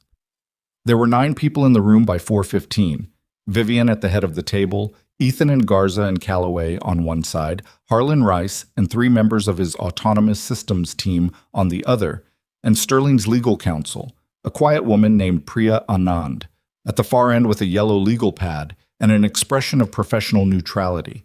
Rice was in his late 40s, trim and precise, with the particular energy of someone who was very good at his work and had built a significant portion of his identity on that fact. He looked at Ethan across the table with the polite containment of a man who considered this meeting an inconvenience generated by people operating outside their expertise. Vivian opened without preamble. We're here because there's a data conflict around the vector's demonstration readiness. I want both sides of this on the table, and I want to resolve it today. She looked at Ethan. You have the floor first. He walked them through it. He did not perform it. He just moved through the data in order, the same way he'd done it with Vivian 2 days before, with Garza's updated model at the end. He spoke to the table, not to Rice specifically, not to Vivian specifically. The data was the argument. He just had to make sure it was visible. When he finished, the room was quiet for 3 or 4 seconds. Then Rice leaned forward. The cascade hesitation pattern has been in the system log since Build 4, he said. It's documented. It's understood. The autonomous systems architecture has a 3-tier redundancy protocol that catches and corrects the conflict input before it produces any meaningful directional consequence. He opened the folder in front of him and slid a page to the center of the table. Our own telemetry, 6 runs. The correction resolves in an average of 1.8 seconds. 1.8 seconds in a clean test environment, Garza said. He said it without inflection, which somehow made it land harder than emphasis would have. Our updated interference model indicates the resolution timeline extends under the electromagnetic load present at the actual demonstration site. Your interference model, Rice said, is using general approximations for equipment density. Our site assessment is based on direct measurement. Your site assessment was conducted 3 weeks before the equipment installation, Garza said. He put the relevant page of Rice's documentation on the table and placed his own timeline document beside it. The broadcast compound was installed last week. The camera rig superstructure went up Monday. Government transport ECM protocols generate a consistent additional interference load that wasn't present at your measurement date. Rice looked at the two documents. One of his team members, a younger engineer with close-cropped hair and the look of someone genuinely engaged with the technical problem rather than the politics around it, leaned toward Rice and said something quietly. Rice listened. Something shifted fractionally in his posture. The ECM load from the government convoy, the engineer said, addressing the table rather than either side specifically.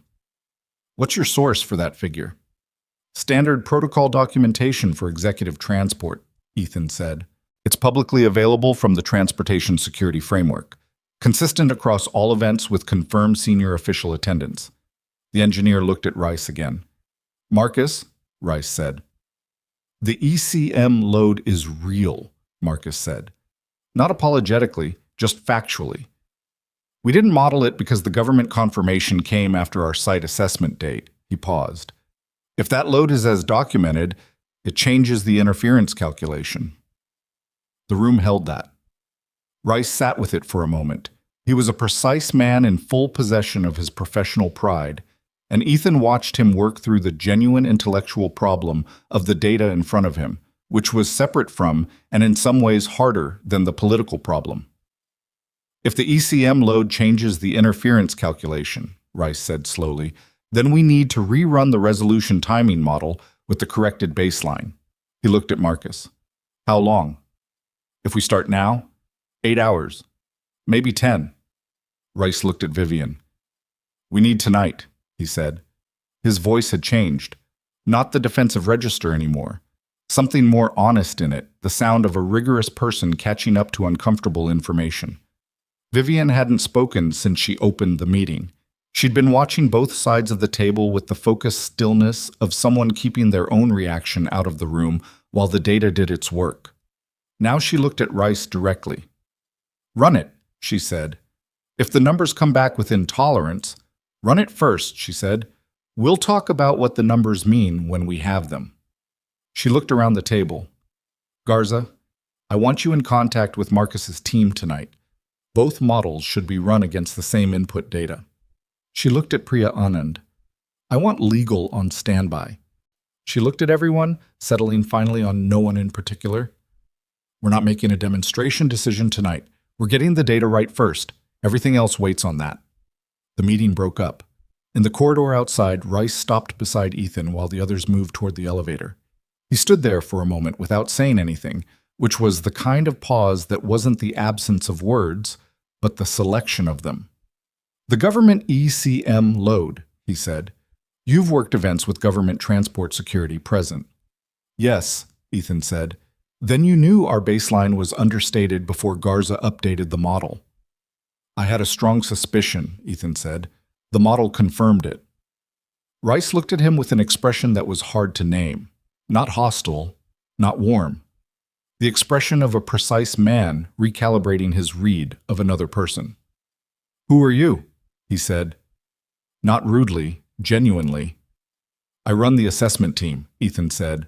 Rice held his gaze for a moment, then nodded once and walked toward the elevator. Calloway appeared from somewhere behind Ethan's shoulder. That's the first time I've heard Harlan Rice say, "We need tonight," and mean it as a concession, he said quietly. He's a good engineer, Ethan said. He just didn't have all the variables. Few people do, Calloway said, and walked to the elevator. The call came at 2:47 in the morning. Ethan was asleep, or close enough to it, the shallow version of sleep that had been his normal since long before Sterling Automotive. The version where some part of him stayed just at the surface, listening for Lily without consciously choosing to. He'd been doing it since she was a newborn and never fully stopped. His phone lit up on the nightstand. "Vivian." He answered it. "Marcus's model is done," she said. Her voice was awake in the way of someone who hadn't slept yet rather than someone recently woken. The updated interference baseline puts the resolution window at 5.3 seconds average under full demonstration load. He was quiet. "At demonstration speed," she said, "that's over 500 feet. "Yes," he said. "And there's something else." A pause. While Marcus was running the updated model, he went back into the system logs looking for additional context on the cascade pattern. He found a software modification in the steering control module. It was logged 6 weeks ago. It's logged as a routine optimization update to the correction algorithm. She stopped. "But it's not in the standard update record that goes to my desk. It went through a secondary approval chain under Rice's division and was logged at a level that doesn't generate a board-level notification." Ethan sat up in the dark. "What does the modification do?" he said. "According to Marcus, it changes the threshold at which the system flags a correction conflict for human override alert. It raised the threshold." She paused again. "Which means the system is less likely to alert a human driver to take control during a cascade hesitation event. And if the vector is running fully autonomous, there's no driver to alert," she said. "The modification effectively removes the redundancy layer for a vehicle operating without human input." The silence between them had a different quality now. "Who approved the modification?" he said. "That's what I'm trying to determine." Her voice was controlled in the way that meant the opposite, that something was running very fast underneath it. "It's logged under a deputy approval signature in Rice's division. Harlan says he didn't authorize it. He's been on the phone with me for the last hour." She paused. "He's as surprised as I am, maybe more." "Does he know who did?" "He has a name, one of his senior engineers. Not Marcus. Someone who was heavily involved in the demonstration timeline." A pause. "Someone who also, I'm learning tonight, purchased a significant short position in sterling stock 3 weeks ago through a brokerage account registered to his spouse." Ethan was out of bed now, standing in the dark hallway outside Lily's door, the floor cold under his bare feet. "Vivian," he said. "I know," she said. "I know what it means. You need to call legal tonight, not tomorrow. Priya is already on a call with me. I've had 3 lines open for the past hour." She sounded like someone running 4 things simultaneously and keeping all of them in the air through sheer will. "The demonstration is in 17 days. "It can't run in 17 days, he said. "No," she said. "It can't." A breath. "I'm halting it." He stood in the hallway and heard what those 3 words cost her, not in the tone she used because her voice stayed level, but in the weight of the silence that followed them. 17 days. 8 months of build. The board, the investors, the press from 11 countries. Everything that word halt swept off the table. "It's the right call," he said. "I know that," she said. "That doesn't make it—" She stopped, started again. "That doesn't make it easy." "No," he said. "It doesn't." Another silence, different from the ones in her office. Less formal, no professional surface to it. Just 2 people at 3 in the morning with a hard thing sitting between them. "Ethan," she said. "Yeah." "Thank you." She said it simply, without ceremony. For not letting it go when it would have been easier to let it go. He thought about what easier would have looked like. Deferring to Rice's clearance, staying in his lane, 60-day contract, clean exit, no complications. He thought about the telemetry graph and the hesitation window and 500 feet at highway speed in front of 200 people. "Get some sleep," he said. "You've got a hard day tomorrow." "You too." She hung up. He stood in the hallway for another moment. Down the hall, through Lily's door, he could hear the particular rhythm of his daughter's breathing, the deep and uncomplicated sleep of a 6-year-old who had no reason to be at the surface tonight. He went back to bed. He did not sleep for another hour and a half. He lay in the dark thinking about the shape of the next days, the legal process that would unspool from tonight's discovery, The board meeting that would follow the halt announcement, the way the press would cover it, the way the market would move. He thought about Vivian sitting in her office with 3 lines open at 3 in the morning, holding something that was going to shake her company's confidence before it ultimately, maybe, confirmed it. He thought about a steering control modification that raised a threshold, a modification logged quietly through a secondary chain, a short position purchased 3 weeks ago. He thought about the difference between negligence and intention, and the specific cold calculation it took to compromise a safety system for money, and the way that calculation required you to believe that the gap between the modification and the consequence would never be traced back. He thought about all of it. And then, very slowly, the thinking quieted, the way it always eventually did, and he slept.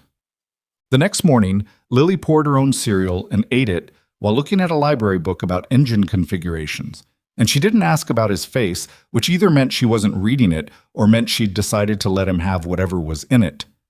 At drop-off, she hopped out of the truck and then turned back. "Dad?" "Yeah." "Did you fix it?" He looked at her in the thin morning light, her mother's nose, her stubborn chin, the library book already tucked under her arm. "Getting there," he said. She nodded like that was exactly what she'd expected to hear and walked through the school doors.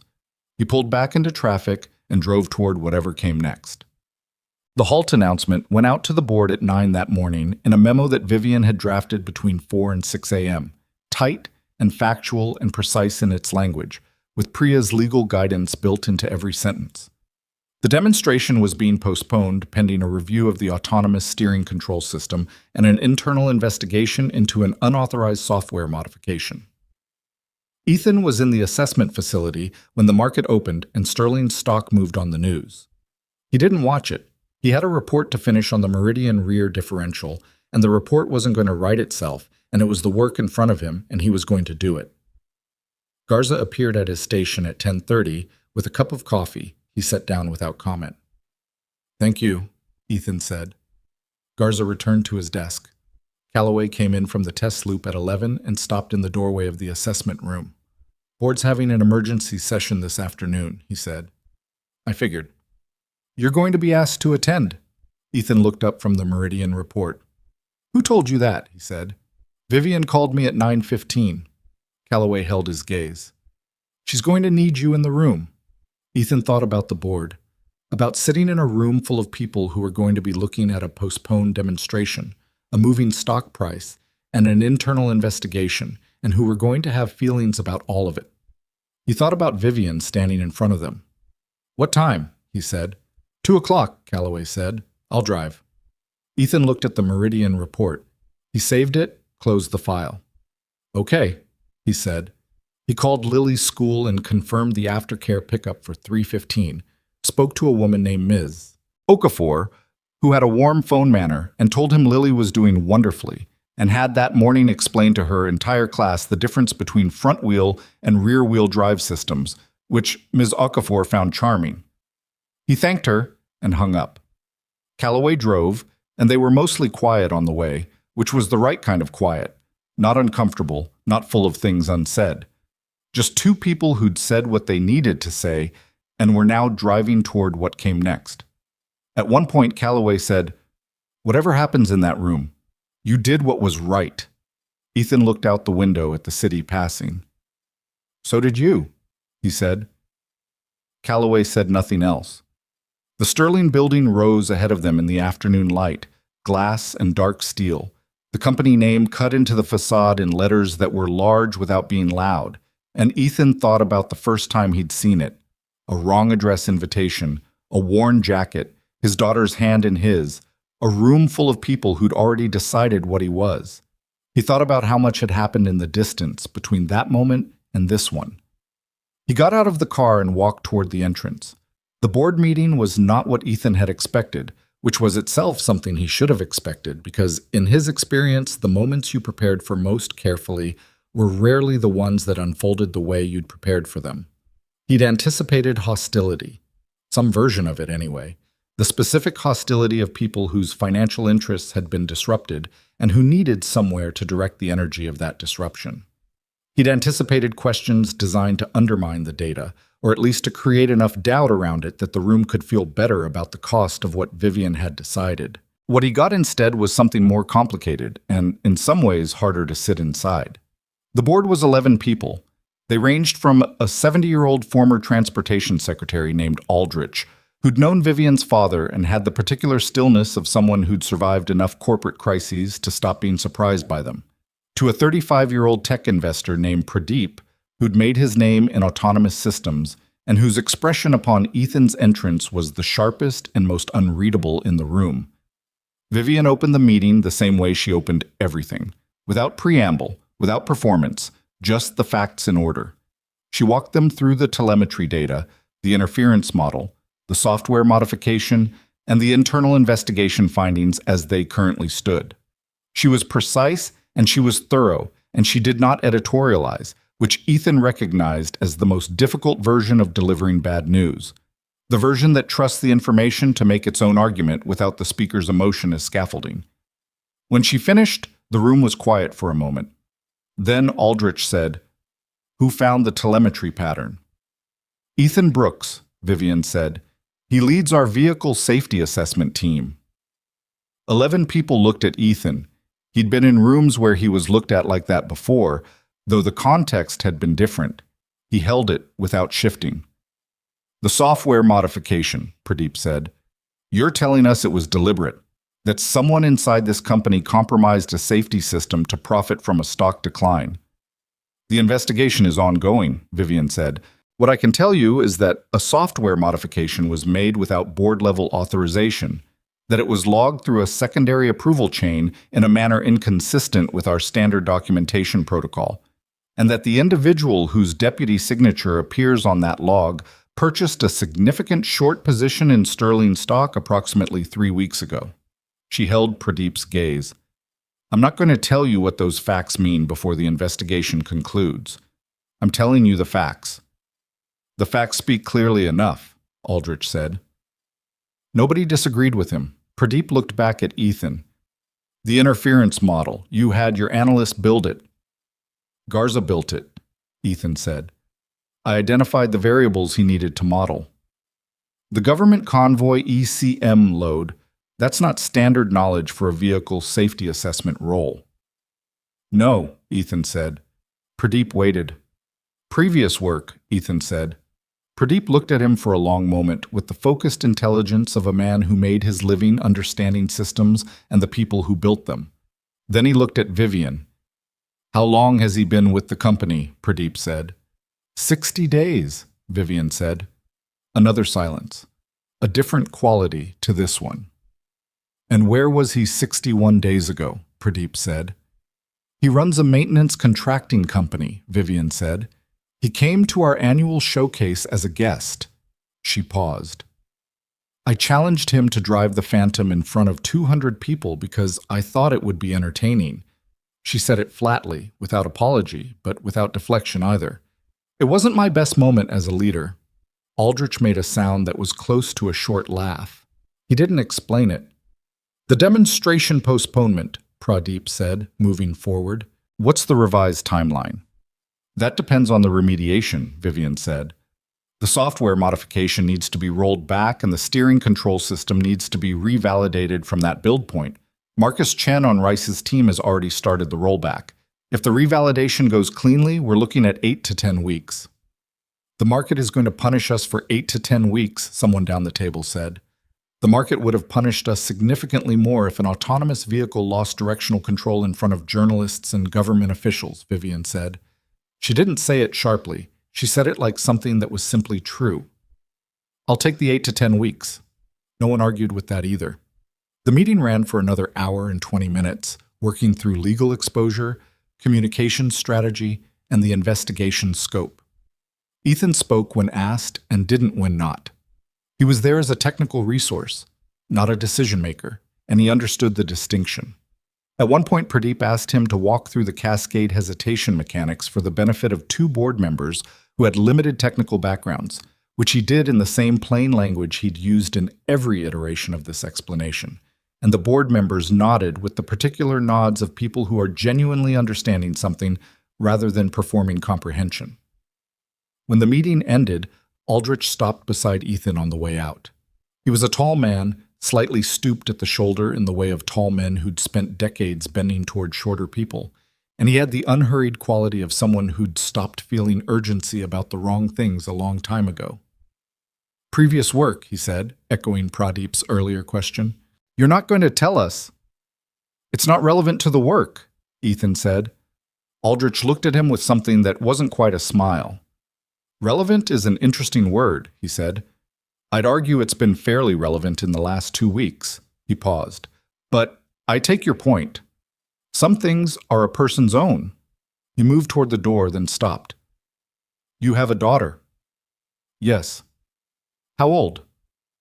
6. Aldrich nodded once, the slow nod of someone cross-referencing something private. "My son was 6 when I took my first executive role," he said. "I thought I was building something for him." He paused. "Turned out I was mostly just absent." He looked at Ethan without anything accusatory in it. "Don't do that." He left. Ethan stood in the emptying conference room for a moment with that sitting in him. Not heavily, not with the weight of instruction, but with the specific resonance of a true thing said by someone who'd earned the right to say it. Vivian appeared at his shoulder. "Thank you," she said. Same words as 3 in the morning, same simplicity. "For the room." "How do you think it went?" he said. "Aldrich is going to hold the board steady through the investigation," she said. "Pradeep is going to want to understand the remediation timeline in detail, which means I'm going to be on the phone with him every week for 2 months." She exhaled slowly. "But they didn't push back on the halt. That's what I needed." "They couldn't," he said. "The data was clean." "The data was clean because your analyst is exceptional and because you knew which variables to give him." She looked at him. "Don't minimize that." He didn't respond to that directly. "I need to get Lily from aftercare," he said. Something shifted in her expression. Not disappointment, something smaller than that. The micro-adjustment of a person who'd been in a high-stakes room for 2 hours and was being gently returned to the fact that the world outside the room had kept moving. "Of course," she said. "I'll be in touch tomorrow on the remediation schedule." He nodded, turned toward the door, then stopped, because something had been sitting at the edge of his attention through the entire meeting, and he hadn't said it yet, and he thought he should. "Vivian," she looked at him, "what you did today, halting the demonstration, walking into that room and laying it out the way you did, that wasn't easy, and it was right." He held her gaze. "Not a lot of people in your position would have made the same call." She was quiet for a moment. The professional surface was down in the way it occasionally went down when there was no one else in the room. "I almost didn't," she said. "Last night around midnight, I sat at my desk and I thought about everything that postponement would cost, and I thought about whether there was a way to run a modified demonstration. Controlled conditions, reduced speed." She paused. "I sat with that for about 40 minutes. "What changed your mind?" he said. She looked at him steadily. "I thought about what you said, that you'd been in vehicles at their limits in conditions where losing the onset signal meant you didn't get a second chance." She paused. "I didn't ask you to explain that, but I heard what it meant." She looked away briefly. "I wasn't going to let something preventable happen because it was expensive to prevent it." He recognized his own logic returning to him in her words, and felt something move through him that he didn't entirely have language for. "Go get your daughter," she said. He did. The investigation concluded 4 weeks later. The engineer, Hoa, a senior member of Rice's autonomous systems team named David Cowell, who had been with Sterling for 6 years and whose work until this point had been considered exemplary, had modified the steering control threshold in a deliberate attempt to create a failure condition at the demonstration that would be attributable to technical complexity rather than sabotage. The short position in Sterling stock registered through his wife's brokerage account was timed to capitalize on the market impact of a high-profile autonomous vehicle failure in front of international media. He had calculated, apparently, that the cascade hesitation would not be catastrophic, that the vehicle would lose its line for 3 to 5 seconds, that the redundancy systems would ultimately correct it, that no one would be seriously hurt, just enough of a visible malfunction to shake investor confidence and move the stock. He had been wrong about the redundancy systems, which was the thing that kept Ethan up for 2 nights when he read the investigation findings. The rollback of the software modification revealed that the altered threshold had a cascading effect on 2 of the 3 redundancy layers in the steering control architecture. Under full demonstration load, the vehicle's self-correction capability had been reduced to a single layer. A single-layer correction at the hesitation window they'd modeled was not guaranteed. Cowell hadn't known that. He'd made a precise and cynical calculation with incomplete information about the system he was manipulating, which was its own kind of terrible irony. A man who'd built part of the system not fully understanding what he'd built. The legal process moved quickly by the standards of legal processes. Priya Anand's team had a clean evidentiary trail, and Cowell's legal counsel reached out about a cooperation agreement within the first week. By the time the investigation concluded, the company's legal exposure had been largely defined, and Vivian's communications team had managed the public narrative with the particular skill of people who understood that transparency, presented correctly, was less damaging than the alternatives. Ethan learned most of this from Vivian in a series of phone calls that had gradually shifted in character from professional updates to something less formally structured. Conversations that started with the vector remediation or the investigation timeline and drifted occasionally into other territory. His opinions on the Meridian's revised suspension spec, her thoughts on the board's position going into Q4, whether Lily had maintained her interest in axle configurations or moved on to something new. She was still interested in axle configurations, Ethan told her. She'd also developed a secondary interest in brake systems, which he attributed to a library book and possibly to spending too much time in the assessment facility on 2 occasions when the school had a half day and his babysitting options were limited. Vivian had laughed at that, a real laugh, not the polished near laugh he'd heard in the early weeks, something less controlled and considerably warmer. He noticed the difference. He didn't say anything about it.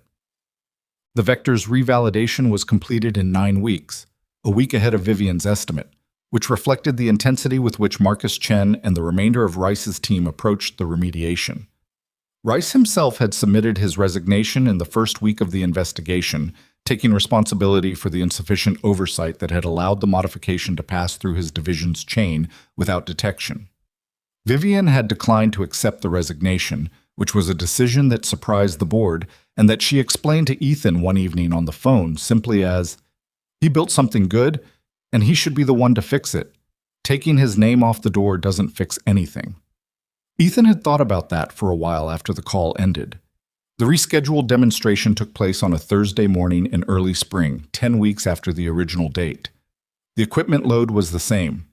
The press contingent was larger than originally planned because the story of what had happened, the software modification, the investigation, the internal whistleblowing, had made the demonstration into something more than a product launch. It had become a story about a company that had found a problem it hadn't been looking for and stopped rather than going forward. Ethan was at the proving ground that morning, not as a featured participant. The demonstration wasn't his to run. He stood near the timing station with Calloway and Tess and Garza, the 4 of them in a loose group with coffee cups, and the specific quality of shared silence that belongs to people who've worked through something real together and don't need to perform what it meant. The Vector completed the autonomous course in 11 minutes and 40 seconds. Clean, no cascade hesitation. The telemetry would confirm it afterward. Garza had already arranged to receive the real-time feed on his tablet, and he watched it with the focused stillness of a man who had put months of his work into a single moving vehicle and was now watching the data come back. When the vehicle completed the course and came to a smooth stop at the finish marker, the crowd of press and investors and government officials responded with the kind of applause that has genuine relief underneath it, the sound of people who had been carrying a held breath and were now letting it go. Tess said, "Good numbers," which was, for Tess, a standing ovation. Garza said nothing. He looked at his tablet for another 30 seconds, then put it in his bag. Calloway looked at Ethan. He had the same flat expression as always, but something behind it was different in a way Ethan had learned to read over the past weeks. Not warmth exactly, or not only warmth, something more like recognition. One professional acknowledging another, across everything that had happened since a Monday morning when neither of them had known how to trust the other.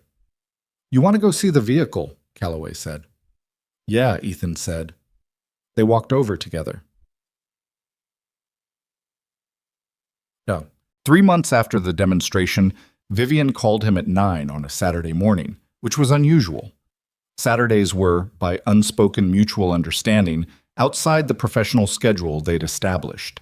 He was in the backyard watching Lily attempt to teach the neighbor's dog a series of hand signals she'd invented herself, with limited success, when his phone rang. I want to offer you a permanent role, Vivian said. He leaned against the back fence. Tell me what that means, he said. I'm creating a global vehicle safety division, independent from the assessment team, bigger scope, pre-production review, regulatory liaison, internal safety standards, and a direct reporting line to my office rather than through Garza's chain. She paused. I want you to lead it. He watched the dog sit down and look at Lily with the amiable incomprehension of a creature that had given the hand signals genuine consideration and arrived at no useful conclusion. How many people? He said. We'd build the team together, starting from the assessment group and expanding. I'd want you involved in every hire. Budget authority? Within agreed parameters, yes, meaningful authority. I need to be out by 3:15 every afternoon, he said. School pickup, non-negotiable. I know, she said. It's already in the draft terms. He was quiet for a moment. Why me? He said. It wasn't false modesty. It was a real question, the kind he asked when he wanted to know if the person he was asking had thought it through or was operating on momentum. She was quiet for a moment, too. Because you walked into my company 60 days into a short-term contract and found a problem that my senior VP's team had missed, and you didn't let it go when it would have been significantly easier to let it go. Because Calloway told me last month that you changed how he thinks about failure onset monitoring, and he's been doing this work for 30 years. She paused. And because I've spent the last 3 months watching you build something with my assessment team that didn't exist before you got here. Not just a better protocol. An actual culture of looking for what comes before the problem, not just the problem itself. Another pause. That's not a technical skill. That's a way of thinking. And I want that way of thinking inside this company permanently. Lily had given up on the hand signals and was now simply sitting cross-legged on the grass next to the dog, which appeared to suit them both considerably better. Send me the draft terms, he said. I'll look at them this weekend. That's all I'm asking, she said, and he heard the echo of the first time she'd said those words, in a different room when they'd both been different versions of themselves. He signed the terms on Monday morning. No negotiation. Renata confirmed receipt and said, with the warmth she'd been increasingly allowing into her professional manner over the past months, that she was glad. He was glad too, which was not a feeling he'd expected to locate so cleanly. It sat in him without complication, not triumphant, not relieved, just solid. The feeling of a thing that fit. He told Lily that evening over dinner. Pasta again. The simple Thursday night kind that had by now become the Saturday with good news kind too, because some defaults are worth keeping. So you work there permanently now, she said. Yes. With Tess and the quiet man in Calloway. Garza, he said. The quiet man's name is Webb. I know, she said. I just call him the quiet man. He's aware, Ethan said. She processed this with a fork twirl. Does the lady know you work there permanently now? He'd noticed that Lily had never used Vivian's name, always the lady. He'd corrected it twice in the early weeks and then stopped, sensing it was less ignorance than preference, a 6-year-old's method of maintaining a position. She offered me the job, he said. I know. Is she still rude? He thought about 3 a.m. phone calls, about a woman who'd sat with her midnight doubts for 40 minutes and come out the other side of them, about what it cost to say, in front of 11 people, I misjudged this. About the sentence about her father she hadn't meant to say out loud. No, he said. She's not. Lily twirled her fork again. Okay, she said, which was, for Lily, a significant concession. The thing about change is that it rarely arrives as a single moment. People tell stories that way. The turning point, the before and after, the clean line between who someone was and who they became. It makes for a neater narrative.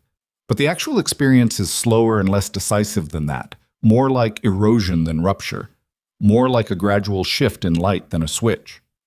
Vivian Sterling changed the way people change when they've had a real accounting with themselves and decided to take it seriously. Not dramatically, not completely. She still moved through rooms like she owned them, still operated at a pace that exhausted people around her, still had the precise edges of someone who'd built something significant and knew its dimensions exactly. But she listened differently. The people in her orbit noticed it first. Renata, who'd worked for her for 5 years and mentioned to Ethan in a quiet corridor moment that something had shifted in the room when Vivian was in it. Less performance in the authority. More room for the actual conversation to exist. She also stopped using silence as a weapon, which had apparently been a habit she was semi-aware of and chose to address. She'd mentioned it to Ethan once, obliquely, in the context of a board meeting debrief, and he'd said he'd never noticed it being a problem, and she'd said, "That's generous," with the dry precision she used when she knew she was being given cover she hadn't quite earned. He respected that about her, the willingness to see herself without flinching, even when flinching would have been more comfortable. Their relationship built the way things build when two people are genuinely paying attention, incrementally, with backslides and awkward moments and the occasional misread that required a direct conversation to correct. It did not proceed with the smooth inevitability of something that was supposed to happen. It proceeded with the ordinary friction of two people who were both more complicated than their circumstances initially suggested, feeling their way towards something neither of them had planned. He told her about Claire, his wife, Lily's mother, on a late evening in November when they were in the assessment facility after hours reviewing the draft safety standards for the new division. And somehow the conversation had moved from documentation structure to a story about a regulation she'd encountered early in her career that had changed how she thought about risk, and then to a question she asked him gently and without pressure about how long he'd been doing this work. And he'd told her the real answer, which included the parts he'd spent 6 years not telling anyone. He told her about the accident, the road, the rain, the other vehicle, and the sequence of events that no amount of skill had been fast enough to stop. The way Claire had looked at him in the seconds before, and the way she hadn't looked at him in the seconds after. He told her these things plainly, without dramatics, the way you tell a thing you've carried long enough that the weight of it has become familiar. Vivian listened without interrupting. She didn't try to fill the silence when he finished. She sat with it for a moment, and then she said, "She would have been glad you stayed." He didn't say anything. "Not because staying is noble," she said, "because Lily is remarkable, and someone made her that way." She paused. "Claire would have been glad it was you." He'd heard many things said about Claire's absence over 6 years. Some kind, some clumsy, some that were trying to help and managed not to. This was different. This landed in a place below the level where most things went, and he felt it there without knowing entirely what to do with it. "Yeah," he said after a moment. "I think so." They went back to the documentation review. The evening continued. It was not a dramatic moment. It was not a turning point. It was just two people sitting in a room together at night, doing work they both cared about, and one of them had said a true and necessary thing to the other. That was how it went. Mostly. The first time Lily used Vivian's name was in February. Ethan didn't make a thing of it. He just heard it. They were in the kitchen, Lily was talking about a school project, and she mentioned something Vivian had said about engineering during one of the visits to the assessment facility that Lily had been present for, and she used her name simply and directly, as if it had always been available. Vivian had not tried to win Lily over. That was the thing that mattered, looking back. She'd been present without being deliberate about it. She'd talked to Lily the way she talked to everyone she actually respected, which was directly and without condescension, and she'd answered her questions about cars with the same seriousness she'd have brought to a technical meeting. Lily was not charmed by performance. She never had been. But she noticed when an adult took her seriously, and she remembered it, and she adjusted her assessment accordingly.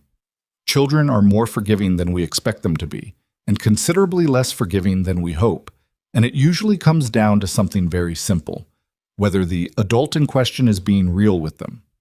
Vivian was real with her.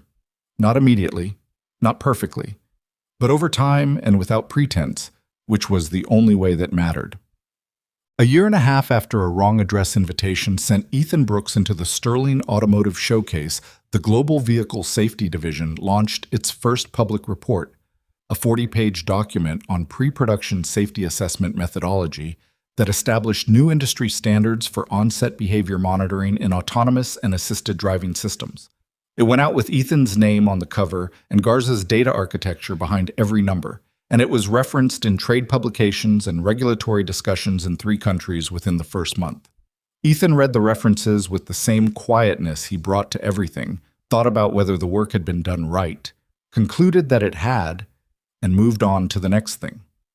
The Vector had been on the market for 6 months by then. It had a clean safety record. Marcus Chen had led its post-modification validation with the focused intensity of someone who understood what was at stake and had made sure everyone working under him understood it too. Rice had stayed, rebuilt his oversight protocols, and was now 3 months into a collaboration with the safety division on a shared documentation standard that would have been politically impossible before everything that had happened. Progress is rarely clean. People are rarely fixed.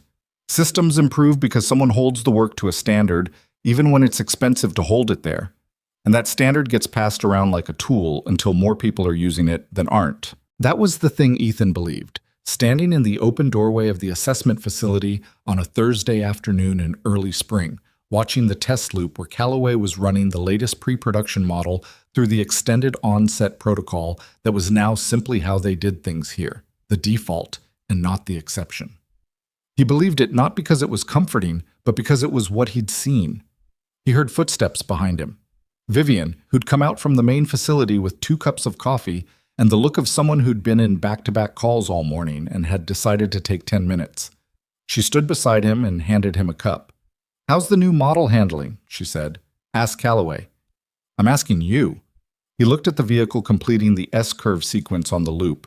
"Front end's heavy, not a problem at standard speeds, but it'll show in the onset window under lateral load. Garza will find it in the data." She nodded. Drank her coffee. They stood in the open doorway in the thin spring light. It wasn't warm yet. The air still had the edge of a winter that hadn't quite decided to leave. But the quality of the light had changed, the particular shift in angle and color that happens in March before the temperature catches up. And the test loop was bright in a way that made everything on it look clean and exact. This was not a perfect life. Ethan knew that with the clear-eyed certainty of someone who'd lived the version of a life that breaks and had spent years building another one from the remaining material. He still sometimes reached for his phone at night to tell Claire something and had to redirect the impulse. Lily still had nights where she asked questions he didn't have answers for. The work was hard in the specific ways that meaningful work is always hard. And the relationship he was building with the woman standing beside him was hard in the different ways that real things are hard. The negotiations between 2 people who both knew their own minds and weren't always willing to be the one who moved first. None of it was easy. He'd stopped expecting easy a long time ago, and somewhere in that stopping he'd found something more reliable than easy, which was solid. Things that held when you put weight on them. He thought about what Aldrich had said in the board meeting all those months ago. "Don't be absent." The thing said by someone who'd learned it the wrong way and was passing it on. He wasn't absent. That was the thing he was most certain of. Whatever else was complicated or unresolved or still being figured out, he was here. In this doorway, with this coffee, watching a test vehicle take a curve on a spring morning, with his daughter in school 12 miles away counting the hours to pick up time, and a woman beside him who had looked at herself honestly and decided to try to be better than she'd been, which was the most any person could do. He had not saved the company, not alone. He'd looked at data that was in front of him, said what it meant, and refused to stop saying it when it would have been easier to stop. That was the whole of it. The rest had been other people doing their own parts. Garza with his numbers, Callaway with his 4-word commitment, Tess with the cross-reference she'd run because her instincts told her to, Marcus with his long nights in the system logs, Vivian with her midnight hour of doubt that she'd worked through to the right side of. That was how things got saved, not by single extraordinary people, by ordinary people doing the right thing in their own lane at the right moment, and then the next person doing theirs. Callaway brought the test vehicle back into the starting position, From this distance, you could see him sitting in the driver's seat for a moment before he killed the engine. The stillness that was his version of everything, the economical man sitting with the data his body had collected, filing it before he got out. "I need to get back," Vivian said. She finished her coffee. "Board call?" "Pradeep. He wants to go through the Q2 safety division projections again." "He's thorough," Ethan said. "He's exhausting," she said. "But yes." She took the empty cup back from him, started back inside, stopped. "Lily's school thing is Thursday evening." 7 o'clock, he said. "I'll be there," she said. She went back inside. He stayed in the doorway a moment longer, watching Calloway climb out of the vehicle and walk toward the bay with his clipboard and his data and his 30 years, and thought about how things begin. How the starting points of significant things almost never look like starting points when you're in them. How a wrong address invitation and a pair of keys handed to someone as a joke could be the beginning of something that took years to understand the shape of. He thought about what Lily had said, standing in that showcase at 6 years old, watching him walk back from a car someone had handed him to embarrass him. "Did you scratch it?" He hadn't scratched it. He finished his coffee and went back to work.